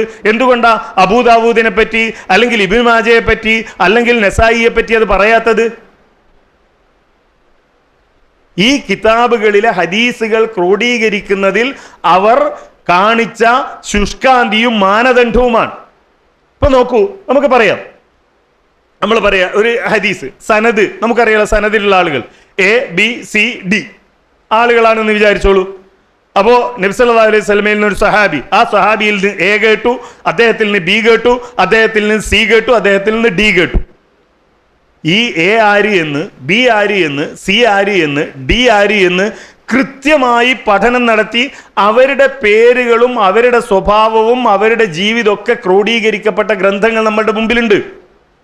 സുന്നത്ത് എന്ന് പറഞ്ഞാൽ വെറുതെ ആരോ എഴുതി ഉണ്ടാക്കിയ, അല്ലെങ്കിൽ ഹദീസ് എന്ന് പറഞ്ഞാൽ ആരോ ഉണ്ടാക്കിയ എഴുന്നൊക്കെയോ കേട്ട് കുറേ ആൾ പറഞ്ഞു, കുറേ ആൾ എഴുതി, അങ്ങനെയുള്ള ഒരു കാര്യമല്ല. മറിച്ച് ഒരു സനദിലുള്ള ഓരോരുത്തരെ പറ്റിയും ആരാണ് എന്ന് നോക്കിയാൽ കൃത്യമായി നമുക്ക് എന്ത് ചെയ്യാൻ പറ്റും, മനസ്സിലാക്കാൻ പറ്റും. അതിൽ ഏതുവരെ എന്ന് ചോദിച്ചാൽ ഇപ്പം ഈ പറഞ്ഞ പോലെ ABCD, A ഉണ്ട്, B ഉണ്ട്, C ഉണ്ട്, D ഉണ്ട്. എന്നാൽ അതിൽ സിയിൽ നിന്ന് ഈ ഒരു ഹദീസ് കേട്ടു, സിയിൽ നിന്ന് ഈ ഒരു ഹദീസ് കേട്ടു, സിയിൽ നിന്ന് D ഒരു ഹദീസ് കേട്ടു. പണ്ഡിതന്മാർ പറയുന്നു സിയിൽ നിന്ന് ഈ കേട്ട ഹദീസ് സ്വീകരിക്കാൻ പാടില്ല, സിയിൽ നിന്ന് D കേട്ട ഹദീസ് സ്വീകരിക്കാം. എന്താ കുഴപ്പം? സിക്ക് കുഴപ്പമുണ്ടോ? ഇല്ല. എന്നാൽ ബിയിൽ നിന്ന് ഈ ഒരു ഹദീസ് കേട്ടിട്ടുണ്ടെങ്കിൽ അത് സ്വീകരിക്കുന്നതിന് കുഴപ്പമില്ല, ഈക്കും കുഴപ്പമില്ല. പിന്നെ എന്താ പ്രശ്നം? ഈ സിയും ഇയും തമ്മിൽ കണ്ടുമുട്ടിയിട്ടില്ല. അല്ലെങ്കിൽ സി ഇയെ കാണുന്നത്, സി കുറെ പ്രായമായി, നമ്മൾ പറയല്ലോ, ഇപ്പൊ നമ്മൾ പറയൽ സോഡിയം കുറഞ്ഞു എന്നൊക്കെയാണ്. പണ്ട് ഞങ്ങളുടെ നാട്ടിൽ അത്തും വിത്തും എന്നൊക്കെയാ പറയാം. പ്രായമുള്ള ആളുകൾ ഇങ്ങനെ സംശയത്തോടു കൂടി പറയുന്ന ഒരു കാലം. അങ്ങനെ പ്രായമായതിനു ശേഷമാണ് കണ്ടത്, അതുകൊണ്ട് സ്വീകരിക്കാൻ പാടില്ല. ഇനി അല്ലെങ്കിൽ എഫിൽ നിന്നുള്ള ഇത്ര വയസ്സ് വരെയുള്ള, അദ്ദേഹം കൂഫയിലായിരുന്നപ്പോഴുള്ള ഹദീസ് സ്വീകരിക്കാം. കാരണം അദ്ദേഹം ബസ്രയിലായിരുന്നപ്പോൾ അദ്ദേഹം എന്ത് ചെയ്തിട്ടുണ്ട്, ഈ മുഅ്തസിലിയാക്കളുടെ കൂടെ കൂടിയിട്ടുണ്ട്, അതുകൊണ്ട് സ്വീകരിക്കാൻ പാടില്ല. ഇങ്ങനെ ഓരോ വ്യക്തിയെ പറ്റിയും കൃത്യമായ പഠനം നടത്തിയാണ് ഈ ഹദീസുകൾ ക്രോഡീകരിക്കപ്പെട്ടിരിക്കുന്നത്. അത് നമ്മുടെ മുമ്പിൽ ലഭ്യമാണ്. വേറെ എവിടെ അങ്ങനെ ഒന്നും കാണാൻ കഴിയില്ല.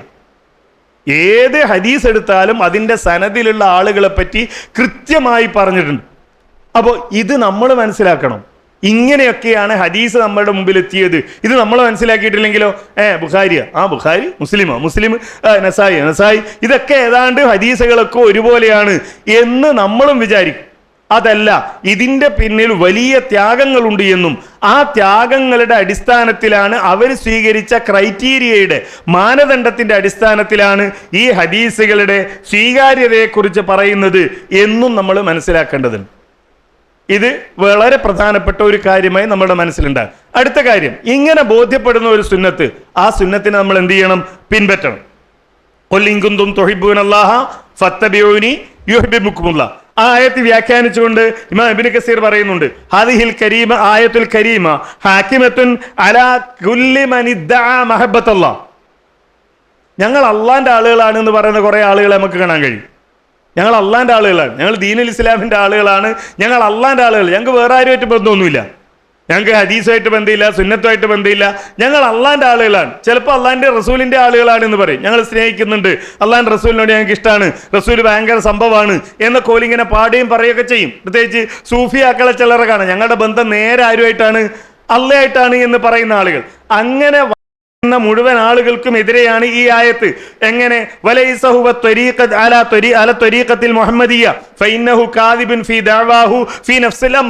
അക്കാര്യത്തിൽ പച്ച കളവാണ് അവൻ പറയുന്നത്. കാരണം അള്ളാന്റെ ആളാകണമെങ്കിൽ എന്തു വേണം? അത്വരീഖത്തുൽ മുഹമ്മദിയ, നബി സല്ലല്ലാഹു അലൈഹി വസല്ലമയുടെ ത്വരീഖത്തിനെ സ്വീകരിച്ച ആൾക്ക് മാത്രമേ എന്ത് പറയാൻ പറ്റൂ? ഞാൻ അള്ളാന്റെ ആളാണെന്ന് പറയാൻ പറ്റൂ. അല്ലാതെ ഞാൻ അള്ളാന്റെ ആളാണെന്ന് അയാൾ വാദിക്കുകയാണെങ്കിൽ ഹത്താ യത്തബിഅ ശറഅൽ മുഹമ്മദിയ വദ്ദീന നബവിയ ഫി ജമീഇ അഖ്വാലിഹി വഅഹ്വാലിഹി കമാ സബത ഫി സഹീഹ് അൻ റസൂലില്ലാഹി മൻ അമില അമലൻ എന്ന ഹദീസ് ഉദ്ധരിച്ചുകൊണ്ട് അദ്ദേഹം പറയാണ്, അള്ളാന്റെ റസൂലിനെ പിൻപറ്റുന്നത് വരെ, അള്ളാഹുവിന്റെ റസൂലിന്റെ ഈ മാർഗം അയാൾ പിൻപറ്റുന്നത് വരെ ഈ പറയുന്നത് കളവാണ്, ഒരിക്കലും ശരിയല്ല എന്ന്.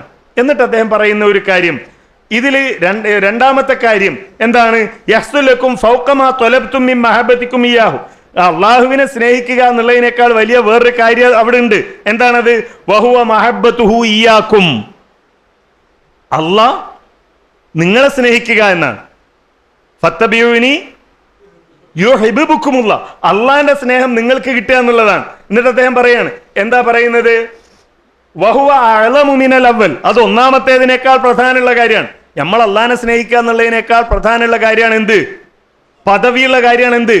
അള്ളാഹ് നമ്മളെ സ്നേഹിക്കുക എന്നുള്ളത്. നമ്മൾ അള്ളാഹിനെ സ്നേഹിക്കുക എന്നുള്ളതാണോ വലുത്? അള്ളാഹ് നമ്മളെ സ്നേഹിക്കുക എന്നുള്ളതാണോ വലുത്? അള്ളാഹ് നമ്മളെ സ്നേഹിക്കുക എന്നുള്ളതാണ്. അപ്പോൾ അത്രയും വലിയ ഒരു കാര്യമാണിത്. കമാ ഖാല ബഅദുൽ ഹുകമാഇൽ ഉലമാ ലൈസ ശൈഉൻ അൻ തുഹിബ്ബ ഇന്നമ ശൈഉൻ അൻ തുഹബ്ബ. സ്നേഹിക്കുക എന്നുള്ളതല്ല, സ്നേഹിക്കപ്പെടുക എന്നതാണ് പ്രധാനം എന്ന് ചില പണ്ഡിതന്മാർ പറഞ്ഞതുപോലെ എന്ന് അദ്ദേഹം വിശദീകരിക്കുന്നുണ്ട്. അതേപോലെ ഇതും ഈ പറഞ്ഞതുപോലെ നമ്മൾ ആളുകളെ ബോധ്യപ്പെടുത്തേണ്ട ഒരു കാര്യമാണ്. ഇപ്പോൾ ഒരാൾ ഖുതുബയിൽ നിങ്ങൾ സാധാരണ നമ്മളൊക്കെ എന്താ പറയുക, തഖ്വ കൊണ്ട് വസിയത്ത് ചെയ്യുമ്പോൾ അള്ളാഹുവിനെ സൂക്ഷിക്കുക, ഭയപ്പെടുക എന്നൊക്കെയാണ്. അള്ളാഹിനെ ഇഷ്ടപ്പെടുക എന്ന് പറയലുണ്ടോ? നമ്മൾ സാധാരണ പറയലില്ല ആരും. അള്ളാഹിനെ ഇഷ്ടപ്പെടുന്ന വിഷയം നമ്മൾ പറയലുണ്ടോ? ഇല്ല. അള്ളാഹിനെ ഇഷ്ടപ്പെടുന്ന വിഷയം നമ്മൾ പറയില്ല. പക്ഷെ അള്ളാഹ് പറഞ്ഞിട്ടുണ്ട്. അള്ളാഹിനെ ഇഷ്ടപ്പെടണം എന്ന് ആര് പറഞ്ഞിട്ടുണ്ട്? അള്ളാഹ് പറഞ്ഞു. നമ്മൾ പേടിക്കണം എന്ന് പറയും, സൂക്ഷിക്കണം എന്ന് പറയും, ഭയപ്പെടണം എന്ന് പറയും, കരുതിയിരിക്കണം എന്ന് പറയും, ജാഗ്രത വേണമെന്ന് പറയും, ഇഷ്ടപ്പെടുക എന്ന് പറയുന്നുണ്ടോ? ഒരിക്കലും താരതമ്യം ചെയ്യാൻ പാടില്ലാത്ത ഒരു കാര്യമാണ്. പക്ഷെ നമ്മൾ ഈ വിഷയത്തിൻ്റെ ഗൗരവം മനസ്സിലാക്കാൻ വേണ്ടി ഞാനത് പറയട്ടെ. നമ്മളുടെ മക്കൾ ഇനി മക്കളില്ലാത്തവരാണെങ്കിൽ നിങ്ങൾ മക്കളായി നിന്നോ. ഇപ്പം കല്യാണം കഴിച്ച് കുട്ടികളൊന്നും ഇല്ലാത്ത ആളുകളാണെങ്കിൽ എന്ത് ചെയ്തോ, നിങ്ങൾ മക്കളായി നിൽക്കും. നമ്മളുടെ മക്കൾ നമ്മൾ അവരോട് ചെയ്യരുത് എന്ന് പറയുന്ന ഒരു കാര്യം ചെയ്യാതിരിക്കുക, അല്ലെങ്കിൽ ചെയ്യണമെന്ന് പറയുന്ന ഒരു കാര്യം ആത്മാർത്ഥതയോടുകൂടി ചെയ്യുക നമ്മളെ പേടിക്കുമ്പോഴാണോ നമ്മളെ ഇഷ്ടപ്പെടുമ്പോഴാണോ? എപ്പോഴാണ് ചെയ്യുക? ഇഷ്ടപ്പെടുമ്പോൾ. ഇപ്പം ഞാൻ എൻ്റെ മോനോട് നീ കള്ളുപിടിക്കാൻ പാടില്ല, അല്ലെങ്കിൽ നീ അങ്ങനെ തോന്നിയാസൊന്നും ചെയ്യാൻ പാടില്ല എന്നൊക്കെ പറഞ്ഞിങ്ങനെ വടിയെടുത്ത് നിന്നാൽ ഓൻ ചെയ്യൂല. ഏതുവരെ? ഞാനത് കാണും എന്ന് ഓൻ വിചാരിക്കുന്നത് വരെ. ഓനെ ഞാൻ മംഗലാപുരത്ത് പഠിക്കാൻ കൊണ്ടുവന്നാക്കി, ഓൻ ഹോസ്റ്റലാണ്, ഞാൻ കാണൂല, ഞാൻ അറിയില്ല, വേറെ അവനെ പരിചയമുള്ളവരാരും ഇല്ല, എന്നെ പരിചയമുള്ളവരാരും ഇല്ല. സ്വാഭാവികമായിട്ടും ഫ്രീ ആയി. നേരെ മറിച്ച് എന്നോടുള്ള ഇഷ്ടം എൻ്റെ മനസ്സിലുണ്ടെങ്കിലോ, എന്നോടുള്ള ഇഷ്ടം ഉണ്ടെങ്കിലോ ചെയ്യൂല. അപ്പൊ അള്ളാഹുവിനോടുള്ള ഭയം ഇത് ഒരിക്കലും താരതമ്യം ചെയ്യാൻ പാടില്ലാത്ത ഒരു കാര്യം. ഞാൻ വിഷയം മനസ്സിലാക്കാൻ വേണ്ടി മാത്രം പറഞ്ഞതാണ്. കാരണം അറിയില്ല എന്നൊരു വിഷയം അള്ളാഹിനെ പറ്റിയില്ലല്ലോ, കാണില്ല എന്നൊരു വിഷയം അള്ളാഹിനെ പറ്റിയില്ലല്ലോ. അപ്പോൾ എൻ്റെ വാപ്പ അറിഞ്ഞില്ലെങ്കിലും കണ്ടില്ലെങ്കിലും, എൻ്റെ വാപ്പ അറിഞ്ഞില്ലെങ്കിലും ഒരു ഇഷ്ടം ഉണ്ടാകണം, അതുകൊണ്ട് ഞാൻ വാപ്പ പറയുന്ന വഴിയിൽ നടക്കണം എന്ന് ചിന്തിക്കുന്നു. ഇവിടെ അതിനേക്കാൾ കൂടുതലാണ്. അറിയാത്ത വിഷയമില്ല, കാണാത്ത വിഷയമില്ല, ഇഷ്ടം കൂടി ഉണ്ടാവുമ്പോഴോ? അപ്പോൾ അള്ളാഹുവിനെ ഇഷ്ടപ്പെടുക എന്നത് വളരെ പ്രധാനപ്പെട്ട ഒരു കാര്യമാണ്. അതുകൊണ്ടാണല്ലോ ആ ഹദീസ്, അതിൽ ഇമാം ബുഖാരി ഉദ്ധരിച്ച ഹദീസ് അവിടെ കൊടുത്തിട്ടുണ്ട്. നമ്മളൊക്കെ ഈ സുന്നികൾ ഔലിയാക്കന്മാർ എന്തും ചെയ്യാൻ കഴിയും, എന്തും കാണാൻ കഴിയും എന്നൊക്കെ പറയുന്ന മന്നാദാലി വലിയൻ, അവൻ്റെ കൈ ഞാനാകും, കാല് ഞാനാകും എന്നൊക്കെ പറയുന്ന ഹദീസ് ഉണ്ടല്ലോ. അതിൻ്റെ തുടക്കം എന്താ? അവിടെ ആ ഹദീസിൽ ഉപയോഗിക്കുന്ന ഈ ഞാനാകും എന്ന് പറയുന്നതിൻ്റെ ആരംഭം എന്താ? ഫൈദ അഹ്ബബ്തുഹു, ഫൈദ അഹ്ബബ്തുഹു, ഞാൻ ഒരാളെ ഇഷ്ടപ്പെട്ടാൽ കുന്തു സമഅഹുല്ലഹി യസ്മഉ. നമുക്ക് അതൊരു ഭയങ്കര പദവിയല്ലേ? അങ്ങനെ ഒരു പദവിയിൽ എത്തുക എന്നുള്ള ആലോചിച്ച് നോക്കി. നമ്മൾ അള്ളാഹ് നമ്മൾ ഇഷ്ടപ്പെട്ടാൽ പിന്നെ നമ്മൾ കേൾക്കുന്നതൊക്കെ അള്ളാഹ്ക്ക് ഇഷ്ടമുള്ളതേ കേൾക്കുള്ളൂ. ഈ തോന്നിയാസങ്ങൾ സോഷ്യൽ മീഡിയയിൽ, യൂട്യൂബിലും അതിലൊക്കെ കാണുന്ന മക്കളോട് ഇതല്ലാതെ വേറെ എന്ത് പറഞ്ഞാലും അവർ മാറുക? നിങ്ങൾ സൈബർ പോലീസ് പിടിക്കുന്നു പറഞ്ഞുകൊണ്ട് കാര്യമുണ്ടോ? അതൊക്കെ പിടിക്കാതിരിക്കാനുള്ള വഴിയൊക്കെ ഓല കയ്യിലുണ്ട്. നമ്മൾ നോക്കും, നിന്റെ സിസ്റ്റം, നിന്റെ ലാപ്പ്, നിന്റെ ടാബ് ഞാൻ പരിശോധിക്കും എന്ന് ഞാൻ പറഞ്ഞിട്ട് വല്ല കാര്യമുണ്ടോ? അതൊക്കെ ഇല്ലാതാക്കുന്ന വഴി ഓലെടുത്തുണ്ട്. എന്തേ ഉള്ളൂ വഴി?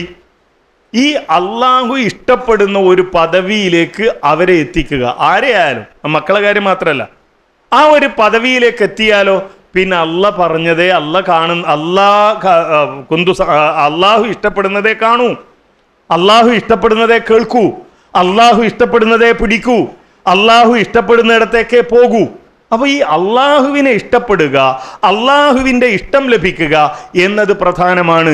ആ അള്ളാഹുവിൻ്റെ ഇഷ്ടം ലഭിക്കാനുള്ള ഏറ്റവും പ്രധാനപ്പെട്ട വഴിയാണെന്ത്? ഇൻ കുന്തും തുഹിബ്ബൂനല്ലാഹ ഫത്തബിഊനി. ഈ ഇത്തിബാഅ് വളരെ പ്രധാനപ്പെട്ട കാര്യമാണ് എന്ന് നമ്മളെ ഓർമ്മിപ്പിക്കേണ്ടതുണ്ട്. അടുത്ത കാര്യം അൽ ഹിർസു അല തത്ബീഖിൽ അമലി ലിൽ ഇസ്ലാം. നമ്മളെപ്പോഴും പറയുന്നതാണ്, കേൾക്കുന്നതാണ്. അതുകൊണ്ട് കൂടുതലൊന്നും പറയുന്നില്ല. ആയത്ത് അവിടെ ഉണ്ട്, ലിമ തഖൂലൂന മാ ലാ തഫ്അലൂൻ. നമ്മൾ പറയുന്ന കാര്യം ആളുകൾ ചെയ്യണം. ഞാൻ മിമ്പറിന്റെ മുകളിൽ കയറിയിട്ട് പറയാണ്, എന്ത് ബാങ്ക് ലോൺ എടുക്കാൻ പാടില്ല, പലിശയാണ്, അതുമായി ബന്ധപ്പെട്ട് സഹകരിക്കാനൊന്നും പാടില്ല എന്ന് ഞാൻ പറയാൻ. തൊട്ട് താഴെ എൻ്റെ ബാങ്ക് ലോണിന് ജാമ്യം നിന്ന ആള് ഒന്നാമത്തെ സഫിലുണ്ട്. ഞാൻ വണ്ടി വാങ്ങാൻ വേണ്ടി ബാങ്കിൽ നിന്ന് ലോൺ എടുക്കാൻ എനിക്ക് ജാമ്യം നിന്ന ആ 2 ഗവൺമെന്റ് ഉദ്യോഗസ്ഥന്മാർ മുമ്പിലുണ്ട്. എന്നിട്ടാണ് ഞാൻ മിമ്പറിന്റെ മുകളിൽ നിന്ന് പറയുന്നത്, എന്ത് നിങ്ങൾ ഒരിക്കലും ബാങ്ക് ലോൺ എടുക്കാൻ പാടില്ല. എന്ത് കാര്യം ഉണ്ടാകുക? ഈ ആളുകൾ പറയൂലേ, എന്തായി മൗലവി എൻ്റെ മുകളിൽ കയറി ചിലക്കണത്, അയാൾക്ക് ലോണിന് ജാമ്യം നിന്നത് ഞാനാണ് എന്ന് പറയും. ഞാൻ വെള്ളിയാഴ്ച ഖുത്ബ നടത്താണ്. ആഡംബരം, ധൂർത്ത്, വിവാഹം, അങ്ങനെയുള്ള വിവാഹങ്ങൾ നമ്മൾ അങ്ങനെയാക്കണം ഇങ്ങനെയാക്കണം എന്നൊക്കെ പറയാണ് വെള്ളിയാഴ്ച. തൊട്ട് ഞായറാഴ്ച ഏറ്റവും വലിയ ഓഡിറ്റോറിയത്തിൽ ഏറ്റവും ധൂർത്തിൽ ഏറ്റവും ആഡംബരത്തോടുകൂടി ഇലക്ട്രിക് ലൈറ്റും അല്ലാത്ത ലൈറ്റും ഒക്കെ കത്തിക്കുന്ന നിക്കാഹിൻ്റെ ഖുത്ബ നടത്തുന്നത് ഞാനാണ്. എന്നിട്ട് ആ ഖുത്ബേൻ്റെ തുടർച്ച പിറ്റത്തെ വിളി. കഴിഞ്ഞ ആഴ്ച നമ്മൾ വിവാഹത്തിലെ ആഡംബരത്തെക്കുറിച്ച് സൂചിപ്പിച്ചിരുന്നുവല്ലോ, അതിൻ്റെ അതുമായി ബന്ധപ്പെട്ട ബാക്കി കുറച്ച് കാര്യങ്ങളാണ് ഇന്ന് എനിക്ക് സൂചിപ്പിക്കാനുള്ളത് എന്ന് പിന്നെയും പറയൂ, ഒരു ഉളുപ്പുമില്ലാതെ. ലിമ തഖൂലൂന മാ ലാ തഫ്അലൂൻ എന്നുള്ളത് നാട്ടുകാരോട് മാത്രം പറയാനുള്ളതല്ല, നമ്മളുടെ ജീവിതത്തിലും ഉണ്ടാകും. അത് വളരെ പ്രധാനപ്പെട്ട ഒരു കാര്യമാണ്. ആളുകൾ നമ്മളെ വിലയിരുത്തും, ഒരു വിലയും തരൂല. ഞാൻ അങ്ങോട്ട് മാത്രമല്ല കേട്ടോ, എന്നോട് കൂടിയാ പറയുന്നത്. ഒരു വിലയും ഒരു വരും, കാരണം ഒരിക്കൽ ജുമ നിസ്കരിക്കണ്ട, ഒരിക്കൽ നിർബന്ധമല്ലേ. ഞാൻ ഇപ്പോൾ നമ്മുടെ ആളുകളൊക്കെ പറയുന്ന ഒരു കാര്യമുണ്ട്, എന്താണ്, നമ്മൾ സമയം, പ്രസംഗത്തിൻ്റെ ഒക്കെ സമയം പരമാവധി കുറക്കണം. ഇപ്പം റീൽസിൻ്റെ സമയമാണ്, 1 മിനിറ്റ് വീഡിയോൻ്റെ സമയമാണ്, അതുകൊണ്ട് സമയം കുറക്കണം എന്ന് ആളുകൾ ഇതൊന്നും കേൾക്കാൻ താല്പര്യമില്ല എന്നൊക്കെ പറയില്ലേ. നമ്മളെല്ലാവരും പറയലുണ്ട്. ചിലപ്പോൾ നമ്മളും വിചാരിക്കലുണ്ട്, അത് ശരിയാണോ? യഥാർത്ഥത്തിൽ ഇത് ശരിയാണോ? നിങ്ങൾ നോക്ക്, ഒരു ദിവസം രാവിലെ 9 മണി മുതൽ 5 മണി വരെയുള്ള ഒരു ക്ലാസ്, രാവിലെ 9 മണി മുതൽ 5 മണി വരെയുള്ള ഒരു ക്ലാസ്. അതിന് ചെല്ലുമ്പോൾ ഇത്രയുള്ളൊരു ഗ്ലാസ്സിൽ കുറച്ച് വത്തക്ക വെള്ളമോ ഇനി അല്ലെങ്കിൽ എന്തെങ്കിലും ഒരു ലൈം ജ്യൂസോ അല്ലെങ്കിൽ മിൻറ്റ് ലൈമോ അങ്ങനെ എന്തെങ്കിലും ഒരു ജ്യൂസ് ഉണ്ടാവും. അതും ദാഹം തീരാനൊന്നുമല്ല, വെൽക്കം ഡ്രിങ്ക് എന്ന് മാത്രം പറഞ്ഞ് നിങ്ങൾ വന്നതിൽ സന്തോഷം എന്ന് പറയാൻ തരുന്നൊരു സാധനം. അത് കഴിഞ്ഞൊരു 11 മണിയാകുമ്പോൾ ഒരു പഴംപൊരി, ഒരു ചായ അല്ലെങ്കിൽ ഒരു കോഫി, അതും ഈ പറഞ്ഞ പോലെ ഇത്രയേ ഉണ്ടാവുള്ളൂ കപ്പ്, ആ കപ്പിൽ തരും. ഉച്ചക്ക് ഒന്നുകിൽ ഒരു ബിരിയാണി, അതിൻ്റെ കൂടെ ഒരു ബീഫോ അങ്ങനെ എന്തെങ്കിലും, ഇനി അതല്ലെങ്കിൽ ഒരു 12 തരം വെണ്ടയും തക്കാളിയും മാറി മാറി അങ്ങോട്ടും ഇങ്ങോട്ടും, ഒന്നിൽ തക്കാളിയും വെണ്ടയാണെങ്കിൽ മറ്റേതിൽ വെണ്ടയും തക്കാളിയും, ഇതിൽ മുരിങ്ങാക്കായ ഉണ്ടെങ്കിൽ മറ്റേതിൽ മുരിങ്ങാക്കായ ഉണ്ടാവില്ല. അങ്ങനെ സദ്യ എന്നുള്ള പേരിൽ ഒരു ഗംഭീര ചോറ്. വൈകുന്നേരം ഇപ്പറഞ്ഞ പോലെ ഇത്രയുള്ളൊരു കപ്പിൽ കുറച്ച് ഏലക്കായിട്ടൊരു ചായ. പോകുമ്പോൾ ഒരു സർട്ടിഫിക്കറ്റ്. രാവിലെ 9 മണി മുതൽ 5 മണി വരെ ഇരിക്കുന്ന ക്ലാസ്സിന് ഒരാൾ കൊടുക്കേണ്ട ഫീസ് 4 ലക്ഷം 5 ലക്ഷം ഇല്ലേ? ഉണ്ട്.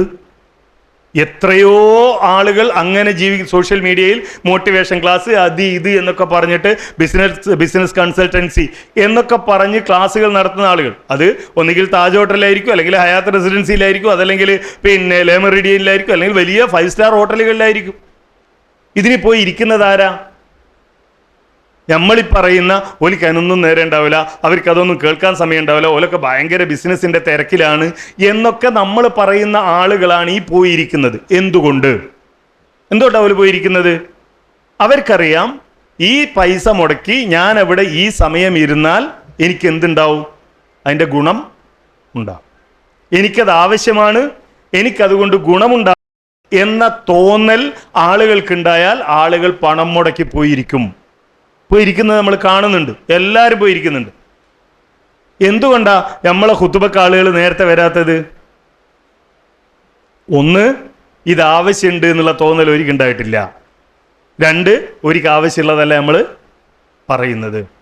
നമ്മൾ പറയുന്നത് അവർക്ക് ആവശ്യമാണ് എന്ന് തോന്നുകയും, ഞാൻ നേരത്തെ പറഞ്ഞ ആളുകളായി വരുന്നത് പരലോകില്ല എന്ന് വിചാരിക്കുന്ന ആളുകളൊന്നുമല്ല, പരലോകില്ല എന്ന് വിശ്വസിക്കുന്നവരുമല്ല. ഞാൻ പറയട്ടെ, ഇതുപോലെ ഈ മോട്ടിവേഷൻ ക്ലാസ് പോലെ കൗൺസിലിംഗ് ക്ലാസ്, അത് ഇത് എന്നൊക്കെ പറഞ്ഞ് പൈസ ഉണ്ടാക്കുന്ന കുറേ ആളുകൾ ഉണ്ടാവുമല്ലോ. ഈ ഖത്തീബുമാരെക്കാൾ വലിയ കൗൺസിലിംഗ് നടത്താൻ കഴിയുന്ന ആളുകൾ വേറെ ആരാ ഉള്ളത്? ഒന്ന്, നിങ്ങളെ മുമ്പിൽ നിന്ന് ഒരാളും എണീറ്റ് പോകില്ല. ആ 25-30 മിനിറ്റ് നമ്മളെ മുമ്പിൽ എന്തായാലും വരുന്നുണ്ടാവും. ഞാൻ ചോദിക്കട്ടെ, ഇപ്പോൾ സ്ട്രെസ്സുമായിട്ട് ഇരിക്കുന്ന ആളുകൾ, പ്രയാസമായിട്ട് ഇരിക്കുന്ന ആളുകൾ, പല നെബുലുവന്നക്കും ബിശൈഇൻ മിനൽ ഖൗഫി വൽ ജൂഇ, ആ ആയത്തുണ്ടല്ലോ, വനഫ്സി മിനൽ അംവാലി വൽ അൻഫുസി വസ്സമറാത്ത് വബശ്ശിരി സ്വാബിരീൻ അല്ലദീന ഇദാ അസാബത്തുഹും മുസീബത്തുൻ ഖാലു. ഇതിനേക്കാൾ വലിയ ആശ്വാസം കൊടുക്കാൻ കഴിയുന്ന ആയത്ത് വേറെ ഏതാ ഉള്ളത്? നിങ്ങൾ നോക്ക്, അതിൽ പറഞ്ഞ കാര്യം എന്തൊക്കെയാ? വൽനബിലുവന്നക്കും ബിശൈഇൻ മിനൽ ഖൗഫ്, ജൂഅ്, നഖ്സ് മിനൽ അംവാല് വൽ അൻഫുസ് വസ്സമറാത്ത്. ഈ 5 കാര്യം നമ്മൾ 5 കോളത്തിൽ എഴുതുക. ഇതല്ലാത്ത, ഇതിൽ ഈ 5 എണ്ണത്തിൽ ഉൾപ്പെടുത്താൻ കഴിയാത്ത എന്തെങ്കിലും ഒരു പ്രശ്നം മനുഷ്യൻ ഉണ്ടാവുമോ? ഉണ്ടാവില്ല. ഞാൻ എഴുതി നോക്കിയതാ, എനിക്ക് മനസ്സിലായിട്ടില്ല. നിങ്ങൾക്ക് ആർക്കെങ്കിലും മനസ്സിലായാലും നിങ്ങൾ പറഞ്ഞോളൂ. മനുഷ്യൻ്റെ ഏത് പ്രശ്നം എടുത്താലും, മനുഷ്യൻ അനുഭവിക്കുന്ന ഏത് പ്രശ്നം എടുത്താലും ഈ 5 ഏതെങ്കിലും ഒന്നുമായിട്ട് നമുക്ക് ബന്ധിപ്പിക്കാൻ കഴിയും. അപ്പം ഇങ്ങനെ ഒരു പരീക്ഷണം ഉണ്ടാവും. അവിടെ എന്താ ചെയ്യേണ്ടത്? ഇന്നാ ലില്ലാഹി വ ഇന്നാ ഇലൈഹി റാജിഊൻ. ഞാൻ നിങ്ങൾക്ക് ഇരിക്കുന്ന സാഹസത്തിൽ തന്നെ പലപ്പോഴും പറഞ്ഞിട്ടുണ്ടാവും. നമ്മക്കത് എന്ത് മാത്രം, ഞാനിപ്പോൾ ഫോൺ റിങ് ചെയ്ത് ഞാനത് എടുത്തിട്ട് ഇന്നാ ലില്ലാഹി വ ഇന്നാ ഇലൈഹി റാജിഊൻ എന്ന് പറഞ്ഞ് ഞാൻ ഫോൺ വെച്ചാൽ, ഇപ്പം ചോദിച്ചില്ലെങ്കിലും പ്രസംഗം കഴിഞ്ഞ് പോകുമ്പോൾ നിങ്ങൾ എന്താ ചോദിക്കുക? അരമലവി മരിച്ചെന്ന്. കാരണം ഞാൻ ഇന്നാലില്ല പറഞ്ഞിട്ടുണ്ടെങ്കിൽ അപ്പുറത്താരോ മരിച്ചു എന്ന് ഉറപ്പാണ്. നമ്മളും അത്രേ മനസ്സിലാക്കിയിട്ടുള്ളൂ. പക്ഷെ അതല്ല ഇത്. ഈ പറഞ്ഞ മനുഷ്യൻ അഭിമുഖീകരിക്കുന്ന എല്ലാ പ്രയാസങ്ങളിൽ നിന്നും രക്ഷപ്പെടാനുള്ള ഒരു സന്ദേശമാണത്. ഞാൻ അള്ളാഹ്ക്കുള്ളവനാണ്, അള്ളാഹിൻ്റെ അടുത്തേക്ക് തിരിച്ചു ചെല്ലേണ്ടവനാണ്. അതേപോലെ നബി സല്ലല്ലാഹു അലൈഹി വസല്ലം പറഞ്ഞ ഹദീസ്, അജബൽ ലി അംറിൽ മുഅ്മിൻ, എന്ത് വന്നാലും ഖൈറാണെങ്കിൽ അള്ളാഹിനെ സ്തുതിക്കുന്നു, കൂലി. ഷർറാണെങ്കിൽ നമ്മൾ വെറുതെ വിചാരിക്കുന്ന അങ്ങനെയുള്ള ആളുകളൊന്നും ഇല്ല. നമ്മൾ വിചാരിക്കാത്ത ചില ആളുകളുണ്ട്. 2 മക്കളെ ആക്സിഡൻറ്റ്, 2 മക്കളെ ഉള്ളൂ ആകെ, 2 മക്കളും ആക്സിഡൻറ്റിൽ മരണപ്പെട്ട് കഴിയുന്ന ഒരു മനുഷ്യൻ്റെ അരികിൽ ചെന്നപ്പോൾ അയാൾ പറഞ്ഞു, പടച്ചോൻ ഓലിക്ക് ഖൈർ ഉദ്ദേശിച്ചിട്ടുണ്ടാവും, എനിക്ക് പരീക്ഷണം ഉദ്ദേശിച്ചിട്ടുണ്ടാവും. അത് പറയാൻ. അതുപോലെ ഞാൻ എൻ്റെ ജീവിതത്തിൽ മറക്കാത്തൊരു മനുഷ്യൻ, കൊറോണ കാലം ഞാൻ എൻ്റെ പെങ്ങളുടെ വീട്ടിന് മുമ്പിൽ ഇരിക്കുകയാണ്. അപ്പോൾ വീടിന് മുമ്പിൽ പോയിട്ടാണ് പള്ളിയിലേക്ക് പോവുക. ഒരു മനുഷ്യൻ പള്ളിയുടെ ഭാഗത്തേക്ക് നടന്നുപോയി. കുറച്ച് കഴിഞ്ഞപ്പോൾ തിരിച്ചിങ്ങോട്ട്, പള്ളി പൂട്ടിയിട്ടാണ്, കൊറോണ ആയതുകൊണ്ട് പള്ളിയിൽ ജമാഅത്തൊന്നുമില്ല. അപ്പോൾ പെങ്ങൾ എന്നോട് പറഞ്ഞു, എനിക്ക് നിങ്ങളറിയാം, അയാളറിയോ? ഞാൻ മൂപ്പരെ കാണലുണ്ട്. മൂപ്പര് സുബഹിക്കടക്കം പള്ളീൻ്റെ ഗേറ്റിൻ്റെ അടുത്തേക്ക് വരും, എന്നിട്ട് കുറച്ച് നേരം അവിടെ നിൽക്കും, തിരിച്ച് വീട്ടിൽ പോയി നിസ്കരിക്കും. അങ്ങനെ ഒരു മനുഷ്യൻ. നമ്മൾ ആ അർശിൻ്റെ തണൽ ലഭിക്കുന്ന ആളുകളുടെ കൂട്ടത്തിൽ പള്ളിയുമായി ഹൃദയം ബന്ധിപ്പിക്കപ്പെട്ട മനുഷ്യൻ എന്നൊക്കെ പറയണില്ലേ? അങ്ങനെ കുറേ ആളുകളുണ്ട്. ഓലിക്ക് വലിയ താടിയും അതേപോലെ ഫുൾ കൈ ഷർട്ടും, അല്ലെങ്കിൽ ഓലിങ്ങനെ ഏത് സമയത്തും മറ്റേ ടിക് ടിക് അടിച്ച് വിക്രി ചെല്ലുന്ന കൂട്ടരൊന്നുമല്ല. ഓലെ നമ്മളെ പറമ്പിൽ കൈക്കോട്ടെടുത്ത് കിളക്കണത് കാണാം. ഓല് വൈകുന്നേരം അങ്ങാടിയിൽ നിന്ന് ഇങ്ങനെ തുണിയൊക്കെ കയറ്റി കൊടുത്തിട്ട് പിന്നെ മീനും, ഒരു കയ്യിൽ മീനും മറ്റേ കയ്യിൽ അരിയൊക്കെ ആയിട്ട് പോകുന്നത് കാണാം. അങ്ങനെയുള്ള കുറേ മനുഷ്യന്മാർ, അങ്ങനെയുള്ള കുറേ മനുഷ്യന്മാരും നമ്മുടെ മുമ്പിലുണ്ട് എന്ന് നമ്മൾ മനസ്സിലാക്കണം ഖുതുബ നടത്തുമ്പോൾ. അപ്പോൾ ഈ ഒരു കാര്യം ഉണ്ടല്ലോ, അത് ഏറ്റവും പ്രധാനപ്പെട്ട ഒരു വിഷയമാണ് നമ്മുടെ ജീവിതത്തിൽ അതുണ്ടാവുക എന്നത്. കാരണം നമ്മൾ ജമാഅത്തിൻ്റെ സമയത്ത് നമ്മൾ പുറത്തിരിക്കുക, അല്ലെങ്കിൽ വേറെ എവിടെയെങ്കിലും ഇരിക്കുക, ആളുകൾ പള്ളിയിലേക്ക് പോകുമ്പോൾ നമ്മളവിടെ കാണുക, എന്നിട്ട് പിറ്റത്തെ വെള്ളിയാഴ്ച നമ്മൾ ജമാഅത്തിൻ്റെ പ്രാധാന്യം പറയുക, അതൊക്കെ ഒരു ആളുകൾ നമ്മളെക്കുറിച്ച് ഒട്ടും വില തരാത്ത കാര്യമായിരിക്കും എന്ന് നമ്മൾ മനസ്സിലാക്കുക. പിന്നെ അതിന് തെളിവ് സൂറത്തുൽ ജുമുഅയിലെ മസല്ലദീന ഹുമിൽ തൗറാത്ത് എന്നുള്ള ആയത്ത് കൂടി അത് നമ്മൾ മനസ്സിലാക്കേണ്ടതാണ്. അടുത്ത ഒരു കാര്യം, യുഹഖിഖു മബ്ദഅൽ വസ്തിയ അൽ ഹഖ, വസത്തിയത്ത് വളരെ പ്രധാനം. കദാലിക ജഅൽനാകും ഉമ്മത്തൻ വസത്തൻ, മധ്യമ നിലപാട്. മധ്യമ നിലപാട് എന്ന് പറഞ്ഞാൽ എന്താ? വേറൊന്നുമല്ല, ഖുർആനും സുന്നത്തിൻ്റെ നിലപാട് എന്നാണ്. നമ്മളെ വകയിൽ നമ്മൾ ഉണ്ടാക്കുന്ന നിലപാടൊന്നുമല്ല. ചിലരങ്ങനെ മനസ്സിലാക്കിയിട്ടുണ്ട്. മധ്യമ നിലപാട് എന്ന് പറഞ്ഞാൽ ഖുർആനും സുന്നത്തിലും കുറേ കാര്യങ്ങളുണ്ട്, അതേപോലെ അതിലില്ലാത്ത കുറേ കാര്യങ്ങളുണ്ട്. ആ രണ്ടിൻ്റെ നടുവിൽ നിൽക്കുക, ഇതാണ് വസത്ത് എന്ന് വിചാരിച്ച ആളുകളുണ്ട്. അതല്ല വസത്ത്. വസത്ത് എന്ന് പറഞ്ഞാൽ എന്താണ്? ഈ അള്ളാഹുവും അള്ളാഹുവിൻ്റെ റസൂലും പറഞ്ഞ കാര്യങ്ങൾ അത് അങ്ങനെ സ്വീകരിക്കുക എന്നതാണ്. വലമ്മാ ജഅലല്ലാഹു ഹാദിഹിൽ ഉമ്മ വസതൻ ഖസ്സഹാ ബിഅക്മലി ശറാഇ വഅഖ്വമിൽ മനാഹിജി വഅൗലഹിൽ ബദാഹിബ്. ഏറ്റവും നല്ല മൻഹജ്, ഏറ്റവും നല്ല മദ്ഹബ്, അതേപോലെ ഏറ്റവും നല്ല ശരീഅത്ത്, അതാണ് അള്ളാഹ് എന്ത് ചെയ്തത്, ഈ ഉമ്മത്തിന് തെരഞ്ഞെടുത്ത് തന്നിരിക്കുന്നത്. അതുകൊണ്ടാണ് നമ്മൾ എന്ത് ചെയ്യേണ്ടത്, ആ ത്വരീഖത്തിലൂടെ, ആ മദ്ഹബിലൂടെ നമ്മൾ മുന്നോട്ട് പോകണം എന്ന് പറയാനുള്ള കാരണം. അതാണ് നമ്മൾ സ്വീകരിക്കേണ്ട ഒന്ന്. അടുത്തത് ഏറ്റവും പ്രധാനപ്പെട്ട ഒരു കാര്യമാണ്, യതസബ്ബതു ദായിമൻ വലാ യതഅജ്ജൽ. ഏത് വിഷയത്തിലായാലും നമ്മളൊന്ന് കാര്യം ഉറപ്പിച്ച് മനസ്സിലാക്കണം, ധൃതി കൂട്ടരുത്. പ്രത്യേകിച്ച് ഈ സോഷ്യൽ മീഡിയ കാലത്ത് പലതും വരും, പലതും കാണും, പലതും കേൾക്കും. നമ്മൾ അതിൻ്റെ മുകളിൽ വേഗം തന്നെ എന്ത് ചെയ്യരുത്, പ്രതികരിക്കാൻ നിൽക്കരുത്. ഇപ്പോൾ പ്രത്യേകിച്ച് AI കാലാണ്, എന്തും ഉള്ളതുപോലെ ഉണ്ടാക്കിയിട്ട് ഇല്ലാത്ത എന്ത് കാര്യം നമ്മൾ മുമ്പ് കൊണ്ടുവരാം. ഒരാളെ പറ്റി നമ്മളങ്ങനെ ഒന്ന് കേൾക്കുമ്പോഴത്തേക്ക് പിറ്റത്തെ ഖുതുബയിൽ നമ്മൾ അത് പറയാൻ നിൽക്കണ്ട. കാരണം അത് എന്തായിരിക്കാം, ഫേക്കായിരിക്കാം, ഉണ്ടായതായിരിക്കാം. അല്ലെങ്കിൽ എന്തെങ്കിലും ഒരു കാര്യം നടന്നു എന്ന് കേൾക്കുമ്പോഴത്തേക്ക് നാട്ടുകാരെ മുഴുവൻ നമ്മൾ ചീത്തറാൻ നിൽക്കണ്ട, നമ്മൾ കേട്ടത് തെറ്റായിരിക്കാം. അപ്പൊ ഏത് കാര്യത്തിലും അതാണല്ലോ സൂറത്തുൽ ഹുജറാത്തിലെ സൂറത്തുൽ നിസായിലെ വൈദാ ജാഹും അംറുൻ മിനൽ അംരി അവിൽ ഖൗഫി എന്ന ആയത്ത്, അതേപോലെ തന്നെ യാ അയ്യുഹല്ലദീന ആമനൂ ഇദാ ജാഅക്കും ഫാസിഖുൻ ബിനബൈൻ എന്ന് പറയുന്ന ആയത്തൊക്കെ സൂചിപ്പിക്കുന്നതാണ്. നമ്മളൊരു വാർത്ത, ഒരു വിവരം കേട്ടാൽ നമ്മൾ എന്ത് ചെയ്യുക, അത് സ്ഥിരപ്പെടുത്തുക. നമ്മൾ പെട്ടെന്ന് തന്നെ, നമ്മളൊക്കെ പല ഗ്രൂപ്പിലും ഉണ്ടാവും, ഫാമിലി ഗ്രൂപ്പിലുണ്ടാവും, അതേപോലെ തന്നെ അയൽക്കൂട്ടം ഗ്രൂപ്പിലുണ്ടാവും, പണ്ഡിതന്മാരുടെ ഗ്രൂപ്പിലുണ്ടാവും, SKSMന്റെ ഗ്രൂപ്പിലുണ്ടാവും, ഇനി ദഅവ ഗ്രൂപ്പ് ഉണ്ടാവും, ഒരുപാട് ഗ്രൂപ്പ് ഉണ്ടാവും. ഇതിലൊക്കെ നമ്മൾ കേൾക്കുന്നതിന് നമ്മൾ അപ്പത്തന്നെ നമ്മൾ പറഞ്ഞ് അവിടെ ഇടപെടേണ്ട ആവശ്യമില്ല. കാരണം നമ്മൾ ആരാണ്, പ്രബോധകരാണ്. നമ്മളുടെ വാക്കിന് ഒരു സാധാരണക്കാരൻ പറയുന്നു. ഇപ്പം ഞാൻ പറയാം, എന്നെക്കാൾ ഇൽമുള്ള എത്രയോ ആളുകൾ എൻ്റെ പ്രസംഗം കേൾക്കുന്നുണ്ട്, ഇവിടെയുണ്ട്. സാധാരണ എവിടെ ഒരു വേദിയിലും കാണാത്ത, ഒരു ഖുത്ബയും നടത്താത്ത, ഒരു മതപരമായ വേദികളിലും കാണാത്ത ആളുകളുണ്ട്. പക്ഷെ അവർക്ക് ദീന് നന്നായി അറിയാമായിരിക്കും. അവർ പറയുന്നതിനേക്കാൾ വില ആര് പറയുന്നതുണ്ടാകും, ഞാൻ പറയുന്നതുണ്ടാകും. കാരണം ഞാൻ എവിടെയുള്ളത്, മിമ്പറിൻ്റെ മുകളിലാണ്. ആ ഒരു പരിഗണന ജനങ്ങൾ തരും, ഉണ്ട്, ഖത്തീബിനുണ്ട്. ഖത്തീബ് പറഞ്ഞു, നമ്മൾ സാധാരണ ടീച്ചേഴ്സിനെ കുറിച്ച് പറയുമല്ലോ. ഇപ്പോൾ ഒരു ടീച്ചർ കണക്ക് ചെയ്ത് കൊടുത്തപ്പോൾ തെറ്റി, 1-ാം ക്ലാസ്സിലെ കുട്ടിക്ക് ഒരു കണക്ക് ചെയ്ത് കൊടുത്തപ്പോൾ തെറ്റി. വീട്ടിലെത്തിയപ്പോൾ രക്ഷിതാവ് പറഞ്ഞു, മോനെ അത് അങ്ങനെയല്ല, ഇങ്ങനെയാണ്. ടീച്ചർ അങ്ങനെയാണ് പറഞ്ഞത്. രക്ഷിതാവ് എത്ര പറഞ്ഞിട്ടും കാര്യമില്ല, പറഞ്ഞതാരാണ്, ടീച്ചറാ. അത് ആളുകളുടെ മനസ്സിലുള്ള ഒരു കാര്യമാണ്. ഇപ്പം ഞാൻ പറഞ്ഞാലും ഖത്തീബ് എന്ന നിലയിൽ നമ്മൾ പറയുന്നത്, നമ്മളെക്കാൾ വിവരമുള്ള ഒരാൾ, അയാൾ ഖത്തീബുമല്ല, പ്രസംഗകനുമല്ല, പണ്ഡിതനായിട്ട് അറിയപ്പെട്ടിട്ടില്ല, പക്ഷെ അയാൾക്ക് ഇൽമുണ്ട്. അയാൾ പറയുന്നതിനേക്കാൾ ആളുകൾ വില തരിക ആര് പറയുന്നതിനാണ്, ഞാൻ പറയുന്നതിന്. അപ്പം ആ ഒരു ധാരണ നമ്മളുടെ മനസ്സിലുണ്ടാകണം. അതുകൊണ്ട് തന്നെ ധൃതി ആവശ്യമില്ല. അടുത്തത്, ഒരു ദായിയുടെ അദ്ദായിയത്തുൽ ബസീർ, ദൃഢബോധ്യമുള്ള ഉൾക്കാഴ്ചയുള്ള ഒരു ദായിയുടെ പ്രത്യേകത യുക്സിറു മിനൽ ഇസ്തിശാറ, കൂടിയാലോചന ഉണ്ടാവും.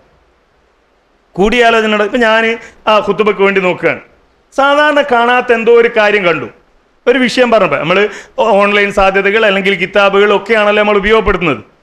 ആ കൂട്ടത്തിൽ പറയട്ടെ, ആരും വ്യാഴാഴ്ച ഗ്രൂപ്പിൽ വരുന്ന, വാട്സപ്പിൽ വരുന്ന ഖുതുബയ്ക്ക് വേണ്ടി കാത്തിരിക്കാതിരിക്കുക. നമ്മളൊന്ന് എന്ത് ചെയ്യുക, സ്വയം നോക്കുകയും പഠിക്കുകയും ചെയ്യും. ഇപ്പം വളരെ എളുപ്പമാണ്. വ്യാഴാഴ്ച ആകുമ്പോൾ വരും. ഇനി അതുമല്ല, കുറച്ചും കൂടി നമ്മൾ അപ്ഡേറ്റ് ആണെങ്കിൽ സൗദീൻ്റെ ഔക്കാഫിൻ്റെ സൈറ്റിൽ ഖുതുബയുണ്ട്, UAE ഔക്കാഫിൻ്റെ സൈറ്റിൽ ഖുതുബയുണ്ട്, ഒമാൻ ഔക്കാഫിൻ്റെ സൈറ്റിൽ ഖുതുബയുണ്ട്, ഇഷ്ടം പോലെ ഉണ്ട്. ഒരു പണിയും ഇല്ല. നേരെ PDF ആണ് സാധനം, പ്രിൻ്റ് എടുത്താൽ മതി. ഇനി അല്ലെങ്കിൽ നേരെ ഡൗൺലോഡ് ചെയ്ത് ഫോൺ ഒന്ന് ആ ലാൻഡ്സ്കേപ്പ് മോഡിൽ വെച്ചാൽ നമ്മളിങ്ങനെ തട്ടിയാൽ ഖുതുബ നടത്താം. പക്ഷേ ഒരാത്മാർത്ഥത ഉണ്ടാവില്ല. നമ്മൾ പഠിച്ച് നമ്മൾ പറയുന്ന ഒരു കാര്യത്തിൽ നമുക്കുള്ള ഒരു ഉറപ്പുണ്ടല്ലോ, നേരത്തെ പറഞ്ഞ യഖീൻ, അത് ഇതിൽ നിന്ന് കിട്ടൂല. ഒന്ന്. രണ്ടാമത്തേത്, ഇത് ആരുണ്ടാക്കുന്നതാ, എവിടുന്ന് വരുന്നതാ, ഒരു ധാരണ നമുക്ക് ഉണ്ടാവില്ല. തെറ്റായ കാര്യങ്ങൾ ഉണ്ടാകാം, വസ്തുതയ്ക്ക് വിരുദ്ധമായതുണ്ടാകാം, അയാൾ മനസ്സിലാക്കിയ അബദ്ധം ഉണ്ടാകാം. അതുകൊണ്ട് നമ്മൾ എന്ത് ചെയ്യുക, പഠിക്കുക. അവിടെയാണ് ഈ കൂടിയാലോചന എന്നത്. ഒരിക്കൽ തൃശ്ശൂർ ജില്ലയിൽ ഖുതുബ നടത്തിക്കൊണ്ടിരുന്ന ഒരാൾ എന്നെ വിളിച്ചു, ഒരു പയ്യൻ എന്നെ വിളിച്ചിട്ട് പറഞ്ഞു, അനീഫ്ക, ഞാൻ ഖുതുബയിൽ പറഞ്ഞു ഈ സ്ത്രീകൾക്ക് വീടാണ് ഉത്തമം നിസ്കരിക്കാൻ, അപ്പോൾ ബുയൂത്തുഹുന്ന എന്നുള്ള ഹദീസ് ഉണ്ട്, അതുകൊണ്ട് സ്ത്രീകൾക്ക് നിസ്കരിക്കാൻ വീടാണ് ഉത്തമം എന്ന് ഞാൻ ഖുതുബ നടത്തി. ഇപ്പോൾ ഒരൊറ്റ പെണ്ണുങ്ങളും പള്ളിയിൽ വരുന്നില്ല, കമ്മിറ്റിക്കാർ ഭയങ്കര പ്രശ്നമാണ് എന്ന്. ഞാൻ ചോദിച്ചു, എന്നോടാരാ ഖുതുബ നടത്താൻ പറഞ്ഞത്? അല്ല, ഞാൻ ആ ഹദീസ് കണ്ടപ്പോൾ ഞാൻ പറഞ്ഞ ഹദീസ് ഇന്നലെ ഇറങ്ങിയല്ലോ. ആ ഹദീസ് കേരളത്തിൽ എന്ന് മുജാഹിദ് പ്രസ്ഥാനം സ്ത്രീകൾക്ക് പള്ളിയിൽ പോകാം എന്ന് പറയുന്നുവോ, അത് അനുവദനീയമാണ് എന്ന് പറയുന്നുവോ, അക്കാലം മുതൽ ഇവിടെയുള്ള സുന്നി മുസ്ലിയാക്കന്മാർ എന്ത് ചെയ്യുന്നുണ്ട്? ഈ ഹദീസ് എടുത്ത് പറയുന്നുണ്ട്, അത് വിശദീകരിക്കുന്നുണ്ട്. അതിനൊക്കെ എന്താണ് മറുപടി നമ്മളെ പുസ്തകങ്ങളിലുള്ളത് എന്ന് നീ അന്വേഷിച്ചോ? നീ ഇപ്പം എന്നെ വിളിച്ചതിന് പകരം ഇതിനു മുമ്പ് ആ ഖുത്ബ നടത്തുന്നതിന് മുമ്പ് നമ്മൾ ഏതെങ്കിലും ഒരു പണ്ഡിതനോട് ഇതിനെന്താ നമ്മൾ പറയുക എന്ന് ചോദിച്ചിരുന്നെങ്കിൽ ഈ പ്രശ്നമില്ലല്ലോ. അപ്പോൾ ഇതൊരു കൂടിയാലോചിക്കേണ്ട വിഷയമാണ്. നമ്മൾ എന്തെങ്കിലും ഒരു സംശയം, ഒരു ചെറിയ കരട് നമ്മുടെ മനസ്സിൽ കുടുങ്ങിയാൽ, ഒരു സംശയം നമ്മുടെ മനസ്സിൽ വന്നാൽ, ഒന്നുകിൽ നമ്മളുടെ അടുത്ത സുഹൃത്തുക്കളോട്, നമ്മളുടെ ടീമിൽപ്പെട്ട ആളുകളോട് കൂടിയാലോചന നടത്തുക എന്നത് വളരെ പ്രധാനപ്പെട്ട ഒരു കാര്യമാണ്. അതാണ് സൂറത്ത് ശൂറ ആയത്തിൽ നമ്മളോട് പറയുന്നത്. അതേപോലെ അസ്വബ്റു ഇൻദൽ ബല, ഏറ്റവും അവസാനമായിട്ട് പറയാനുള്ളതാണ് അസ്വബ്റു ഇൻദൽ ബല. പരീക്ഷണങ്ങൾ ഉണ്ടാകും. ദായിമാരെന്ന നിലയിൽ, പ്രബോധകരെന്ന നിലയിൽ പരീക്ഷണങ്ങൾ ഉണ്ടാകും, പ്രയാസങ്ങൾ ഉണ്ടാകും. ആ പരീക്ഷണങ്ങളെ അതിജീവിക്കാൻ നമുക്ക് കഴിയണം, പ്രയാസങ്ങളെ നേരിടാൻ നമുക്ക് കഴിയണം. ആക്ഷേപങ്ങളും പരിഹാസങ്ങളൊക്കെ ഉണ്ടാവും, അതൊക്കെ നേരിടാൻ നമുക്ക് കഴിയേണ്ടതുണ്ട് എന്നതാണ് ഏറ്റവും പ്രധാനപ്പെട്ട ഒരു വിഷയം. അത് പ്രാർത്ഥനയുണ്ടാകണം. അതാണല്ലോ ഖാലു റബ്ബന ഗ്ഫിർ ലനാ ദുനൂബനാ വഇസ്റാഫനാ ഫീ അംരിനാ വസബ്ബിത് അഖദാമനാ വൻസുർനാ അലൽ ഖൗമിൽ കാഫിരീൻ എന്നൊക്കെ നമ്മൾ പറയുന്നത് അവിടെയാണ്. ഈ സുബൂത്ത് നമുക്കുണ്ടാകണമെങ്കിൽ, ഇനി ഞാൻ പറയാം, ഇവിടെ നടക്കുന്ന ഒരുപാട് ചർച്ചകൾ സിഹിറുമായി ബന്ധപ്പെട്ട്, ദജ്ജാലുമായി ബന്ധപ്പെട്ട്, ഇങ്ങനെയൊക്കെയുള്ള ചർച്ചകളൊക്കെ നമ്മളുടെ സമൂഹത്തിൽ നടക്കുന്നുണ്ട്. ഇതൊക്കെ എങ്ങനെ ഈ ഓരോ വിഷയവും എടുത്ത് നമ്മൾ ചർച്ച ചെയ്യുന്നതിന് പകരം നമ്മളുടെ ഈ മാനദണ്ഡം ഉണ്ടല്ലോ, ഞാൻ നേരത്തെ പറഞ്ഞ ഒരു ഹദീസ് സ്വഹീഹായി വന്നാൽ അത് സ്വീകരിക്കുക. ഒരു ഹദീസ് സ്വഹീഹായി വന്നാൽ അത് സ്വീകരിക്കുക. സ്വഹീഹല്ലാത്ത, സ്വീകാര്യമല്ലാത്ത ഹദീസുകൾ വന്നാൽ അത് തള്ളിക്കളയുക. ഈ ഒരു മാനദണ്ഡത്തിൽ നമ്മൾ മുന്നോട്ട് പോയാൽ ഈ പ്രശ്നങ്ങളൊന്നും ഉണ്ടാവില്ല. ചിലർ പറയും നമ്മുടെ ബുദ്ധിക്ക് എതിരാണ്. നമ്മളുടെ ബുദ്ധിക്ക് എതിരി എന്ന് പറഞ്ഞാൽ ആരുടെ ബുദ്ധി? എൻ്റെ ബുദ്ധിയോ? എൻ്റെ ബുദ്ധിയാണോ നിങ്ങളുടെ ബുദ്ധി? ഇവിടെ ഇരിക്കണ ഇപ്പോൾ നമ്മൾ 40 പേരുണ്ടല്ലോ, നമ്മളുടെ എല്ലാവരുടെയും ബുദ്ധി ഒരുപോലെയാണോ? ബുദ്ധിക്കല്ല മാനദണ്ഡം, ബുദ്ധിയല്ല മാനദണ്ഡം എന്ന് പറയുന്നത്, നമ്മളുടെ ചിന്തയല്ല മാനദണ്ഡം എന്ന് പറയുന്നത്. സ്വഹീഹായ ഹദീസ് വന്നാൽ അത് സ്വീകരിക്കുക. ഇനി നമുക്കതിൽ തൃപ്തിയില്ലേ, നമുക്കത് ഉൾക്കൊള്ളാൻ കഴിയുന്നില്ലേ, മിണ്ടാതിരിക്കുക. കാരണം അഹ്ലുസുന്ന വൽ ജമാഅയുടെ ഇക്കാലം വരെയുള്ള പണ്ഡിതന്മാർ മുഴുവൻ ഒരു വിഷയത്തിൽ സ്വഹീഹാണ് എന്ന് അംഗീകരിച്ച ഒരു ഹദീസ്, ആ ഹദീസ് ഉദ്ധരിച്ചുകൊണ്ട് ഒരു നിലപാട് പറഞ്ഞാൽ അത് സ്വീകരിക്കുക എന്നതാണ് നമ്മുടെ ബാധ്യത.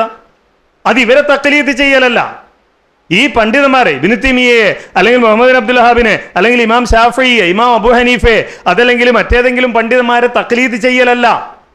മറിച്ച് അവർ ഏത് തെളിവിന്റെ അടിസ്ഥാനത്തിലാണ് പറഞ്ഞത്? അവർ സ്വഹീഹായ ഹദീസിന്റെ അടിസ്ഥാനത്തിലാണ് പറഞ്ഞത്. അപ്പൊ ചോദ്യം, തെറ്റുവരൂലേ? മനുഷ്യന്മാരുണ്ടാക്കിയ ഏത് കിതാബിലും തെറ്റുവരൂലേ? മനുഷ്യന്മാർ എന്തുണ്ടാക്കിയാലും തെറ്റുവരൂലേ എന്നൊക്കെ ചില ആളുകൾ ചോദിക്കും. ഇപ്പൊ ഞാൻ പറയാം, നമ്മളൊരു പേപ്പറിൽ ഈ നേരത്തെ പറഞ്ഞ ഗുണന പട്ടിക എഴുതി എന്ന് വിചാരിച്ചു. 1 ഗുണിക്കണം 1 സമം 1, 2 ഗുണിക്കണം 1 സമം 2, പിന്നെ 1 ഗുണിക്കണം 2 സമം 2, അങ്ങനെ 10 വരെയുള്ള ഗുണന പട്ടിക ഒരു പേപ്പറിൽ എഴുതി കാണിച്ചു കൊടുക്കുകയാണ് ഒരാൾക്ക്. ഇത് ശരിയാണോ? നോക്കിയപ്പോൾ 100% ശരിയാണ്. ഇത് 100% ശരിയാണ് എന്ന് പറയുമ്പോൾ വേറൊരാൾ പറയാം അങ്ങനെ പറയാൻ പറ്റൂല, കാരണം ഇത് മനുഷ്യന്മാരുണ്ടാക്കിയതല്ലേ, അതിൽ തെറ്റുവരൂലേ മനുഷ്യന്മാരുണ്ടാക്കിയാൽ എന്ന് പറയുന്നത് ശരിയാണോ? അല്ല. കാരണം ഈ 1 മുതൽ 10 വരെയുള്ള ഗുണനപ്പട്ടിക അനുഭവത്തിലൂടെ അതേപോലെ തന്നെ പഠിച്ച് ഈ സമൂഹം അംഗീകരിച്ച ഒരു കാര്യമാണ്. അത് ശരിയാണ്, അതിൽ തെറ്റുവരൂല. അച്ചടിത്തെറ്റോ അല്ലെങ്കിൽ അക്ഷരത്തെറ്റോ അല്ല ഈ പറയുന്നത്, ആ വസ്തുതയിൽ ഒരു തെറ്റുണ്ടാവില്ല. ഇതുപോലെ ഇമാം ബുഖാരി ഉദ്ധരിച്ച ഹദീസ്, അതിന് സ്വീകരിച്ച മാനദണ്ഡം, ആ മാനദണ്ഡങ്ങളെക്കുറിച്ച് അഹ്ലുസുന്ന വൽ ജമാഅയുടെ പണ്ഡിതന്മാർ പഠിക്കുകയും ഗവേഷണം നടത്തുകയും അത് സ്വഹീഹാണ്, സനദോടുകൂടി ഇമാം ബുഖാരി ഉദ്ധരിച്ച ഹദീസുകൾ സ്വീകാര്യമാണ് എന്ന് അംഗീകരിക്കുകയും ചെയ്തതാണ്. അത് ഖുർആൻ പോലെ ഒറ്റ അക്ഷരവും തെറ്റില്ല എന്നെങ്ങനെ പറയും എന്ന ചോദ്യമല്ല അവിടെ, മറിച്ച് അതിന് സ്വീകരിച്ച മാനദണ്ഡങ്ങളുടെ അടിസ്ഥാനത്തിലാണ് അത് ശരിയാണ് എന്ന് പറയുന്നത്. അപ്പൊ ഏത് ഹദീസായാലും അതാണ് നമ്മൾ സ്വീകരിക്കുന്ന മാനദണ്ഡം. രണ്ടാമത്തെ ഒരു കാര്യം, നമ്മളിങ്ങനെ ഇപ്പൊ സോഷ്യൽ മീഡിയയിൽ നമ്മൾ പോയാൽ ഇപ്പൊ നമുക്ക് കാണാം, ഇപ്പോൾ ഫത്വകൾ പല രാജ്യങ്ങളിൽ നിന്നുള്ള പണ്ഡിതന്മാരുടെ ഫത്വകൾ ഉണ്ടാവും. ഇപ്പോൾ ഒരു പുതിയ ചിന്താഗതി, ഒരു പുതിയ പ്രവണത എന്താണ്? നമ്മൾ ഈ ഇന്ത്യയിലാണല്ലോ ജീവിക്കുന്നത്, നമ്മൾ വോട്ട് ചെയ്യാൻ പാടില്ല, നമ്മൾ തെരഞ്ഞെടുപ്പ് പങ്കെടുക്കാൻ പാടില്ല, നമ്മൾ സ്ഥാനാർത്ഥികളാകാൻ പാടില്ല എന്നൊക്കെയുള്ള ചില കാര്യങ്ങൾ സലഫിയത്തിന്റെ പേരിൽ ആളുകൾ പറയുന്നത് കേൾക്കാം. ഇത് മുമ്പ് ജമാഅത്തെ ഇസ്ലാമിക്കാർ പറഞ്ഞതാണ്. നമ്മൾ പറഞ്ഞ് ജമാഅത്തുകാർ തിരുത്തി. അപ്പോഴാണ് നമ്മളെ കൂട്ടത്തിൽപ്പെട്ട കുറെ ആളുകൾ പറയുന്നത് എന്ത് പണ്ട് ജമാഅത്തുകാർ പറഞ്ഞത് ശരിയായിരുന്നു. നോക്കൂ, ഒറ്റ കാര്യം, ജനാധിപത്യം അഥവാ ഭൂരിപക്ഷത്തിന്റെ അടിസ്ഥാനത്തിൽ കാര്യങ്ങൾ തീരുമാനിക്കുക എന്നത് മതപരമായി ശരിയാണോ എന്ന് ഫത്വ ചോദിച്ചാൽ എന്താ മറുപടി? അല്ലാന്ന് തന്നെ മറുപടി. അങ്ങനെയുള്ള ഒരു ഭരണം പറ്റുമോ എന്ന് സൗദി അറേബ്യയിലെ പണ്ഡിതന്മാരോട് ചോദിച്ചാൽ എന്താ മറുപടി? പറ്റൂല എന്ന് തന്നെ മറുപടി. കാരണം അവിടെ എന്താണ്? ഇസ്ലാമിക രാജ്യം. ഇനി ഇവിടത്തേക്ക് വന്നാലോ, ആ നിയമം ഇവിടെ ബാധകാക്കിയാലോ? ആലോചിച്ച് നോക്കുക, എന്താ ഈ സമുദായത്തിന്റെ അവസ്ഥ? നമ്മൾ തെരഞ്ഞെടുപ്പിൽ നമ്മൾ പങ്കെടുക്കുന്നില്ല, വോട്ടെടുപ്പിൽ നമ്മൾ പങ്കെടുക്കുന്നില്ല, നമ്മളുടെ പ്രതിനിധികൾ ആരും നിയമനിർമ്മാണ സഭകളിലില്ല. അങ്ങനെയാണെങ്കിൽ ഇതൊക്കെ ഉണ്ടായിട്ട് തന്നെ എന്തില്ല, ഈ സമുദായത്തിന് നിലനിൽക്കാൻ കഴിയുന്നില്ല. ഇതില്ലെങ്കിൽ എന്താവും അവസ്ഥ? ആരാ ഉണ്ടാകുക നമുക്ക് വേണ്ടി ശബ്ദിക്കുക? നമ്മൾ ഇപ്പം ഇത്തരം നിയമങ്ങളൊക്കെ, ഇപ്പം പൗരത്വ നിയമം അല്ലെങ്കിൽ മറ്റേ നിയമം, വഖഫ് നിയമം, ഈ ജാതി നിയമങ്ങളൊക്കെ വരുമ്പോൾ നോക്കൂ, നമുക്ക് വേണ്ടി കുറെ ആളുകൾ ശബ്ദിക്കുന്നത് എന്തുകൊണ്ടാ? നമ്മളെ വോട്ട് കിട്ടിയിട്ടുണ്ട് എന്നുള്ളതുകൊണ്ടാണ്. ഇവരുടെ കൂടി വോട്ട് നേടിയിട്ടാണ് ഈ നിയമം മൂലം പീഡിപ്പിക്കപ്പെടാൻ പോകുന്ന, ഈ നിയമം മൂലം അവഗണിക്കപ്പെടാൻ പോകുന്ന കുറെ മനുഷ്യരുടെ വോട്ട് നേടിയിട്ടാണ് ഞാൻ ഇവിടെ എത്തി നിൽക്കുന്നത് എന്ന ബോധമുള്ളതുകൊണ്ടാണ്. അങ്ങനെ നമ്മളാരും വോട്ട് ചെയ്യുന്നില്ലെങ്കിൽ ഓലാരെങ്കിലും പറയാനുണ്ടാവോ? ഉണ്ടാവില്ല. ഇത് നമ്മൾ മനസ്സിലാക്കേണ്ട വളരെ പ്രധാനപ്പെട്ട ഒരു കാര്യമാണ്. അത് ഏതെങ്കിലും ഇപ്പം നമുക്കറിയാം, ഈ ജനാധിപത്യം എന്ന് പറഞ്ഞാൽ തന്നെ സത്യത്തിൽ ആലോചിക്കുമ്പോൾ ഒരു തമാശയാണല്ലോ. ഇപ്പം 100 ആള് വോട്ട് ചെയ്യാനുണ്ടെന്ന് വിചാരിച്ചോളൂ. 100 ആള് വോട്ട് ചെയ്യാനുണ്ട്. ഒരാൾക്ക് 35 വോട്ട് കിട്ടി, ഒരാൾക്ക് 35 വോട്ട് കിട്ടി, ഒരാൾക്ക് 40 വോട്ട് കിട്ടി, ഒരാൾക്ക് 25 വോട്ട് കിട്ടി. ഒരാൾക്ക് 40, ഒരാൾക്ക് 25, ഒരാൾക്ക് 35 അല്ലേ? ആരാ ജയിച്ചത്? 40 വോട്ട് കിട്ടിയാൽ അയാൾക്കെതിരെ എത്ര വോട്ടുണ്ട്? 60 വോട്ടുണ്ട്. 60 വോട്ടുകൾ എതിരായുള്ള ആളാണ് എവിടെ നിൽക്കുന്നത്? മേലെ നിൽക്കുന്നത്. ഈ 60 വോട്ടും അയാൾക്കെതിരെ ഏതെങ്കിലും ഒരു സ്ഥാനാർത്ഥിക്കായിരുന്നെങ്കിൽ ആരാ ജയിക്കുക? ഈ 60 കിട്ടിയ ആളാ ജയിക്കുക. ഇത് ഭിന്നിച്ചു പോയതുകൊണ്ടാണല്ലോ അയാൾ ജയിക്കുന്നത്. അപ്പൊ ജനാധിപത്യം തന്നെ ഒരു തമാശയാണെന്ന് സാധാരണ പറയാറുണ്ട്. അപ്പോൾ ആ ഒരു ജനാധിപത്യം നിലനിൽക്കുന്ന ഒരു രാജ്യത്ത് അത് അംഗീകരിക്കണം. ഭൂരിപക്ഷത്തിന്റെ പേരിൽ പാസ്സാക്കുന്ന ഒരു നിയമം അത് സ്വീകരിക്കാമോ എന്ന് സൗദി അറേബ്യയിൽ, അവിടെ സൗദി അറേബ്യയിൽ ഭൂരിപക്ഷം ഒരു തെരഞ്ഞെടുപ്പൊക്കെ നടന്ന് കുറെ ആളുകൾ പങ്കെടുത്തിട്ട് കള്ള് ഹലാലാണ് എന്ന് തീരുമാനിക്കാൻ പറ്റുമോ? പറ്റൂല. അതൊരു ഇസ്ലാമിക രാജ്യമാണ്. അവിടെ ഭൂരിപക്ഷത്തെ നോക്കിയിട്ട് എന്ത് ചെയ്യാൻ പറ്റൂല? തീരുമാനിക്കാൻ പറ്റൂല. ഇവിടെ എന്ത് ചെയ്യും? ഇവിടെ ചിലപ്പോൾ അതിന്റെ നിയമങ്ങളും കാര്യങ്ങളൊക്കെ പറയും. ഇവിടെ ചെയ്യാനുള്ളത് എന്താ? ആ തിന്മയിൽ നിന്ന് നമ്മൾ വിട്ടു നിൽക്കുക. അതല്ലാതെ ഈ സംവിധാനത്തോട് പുറംതിരിഞ്ഞു നിൽക്കുക എന്നത് അപകടകരമാണ്.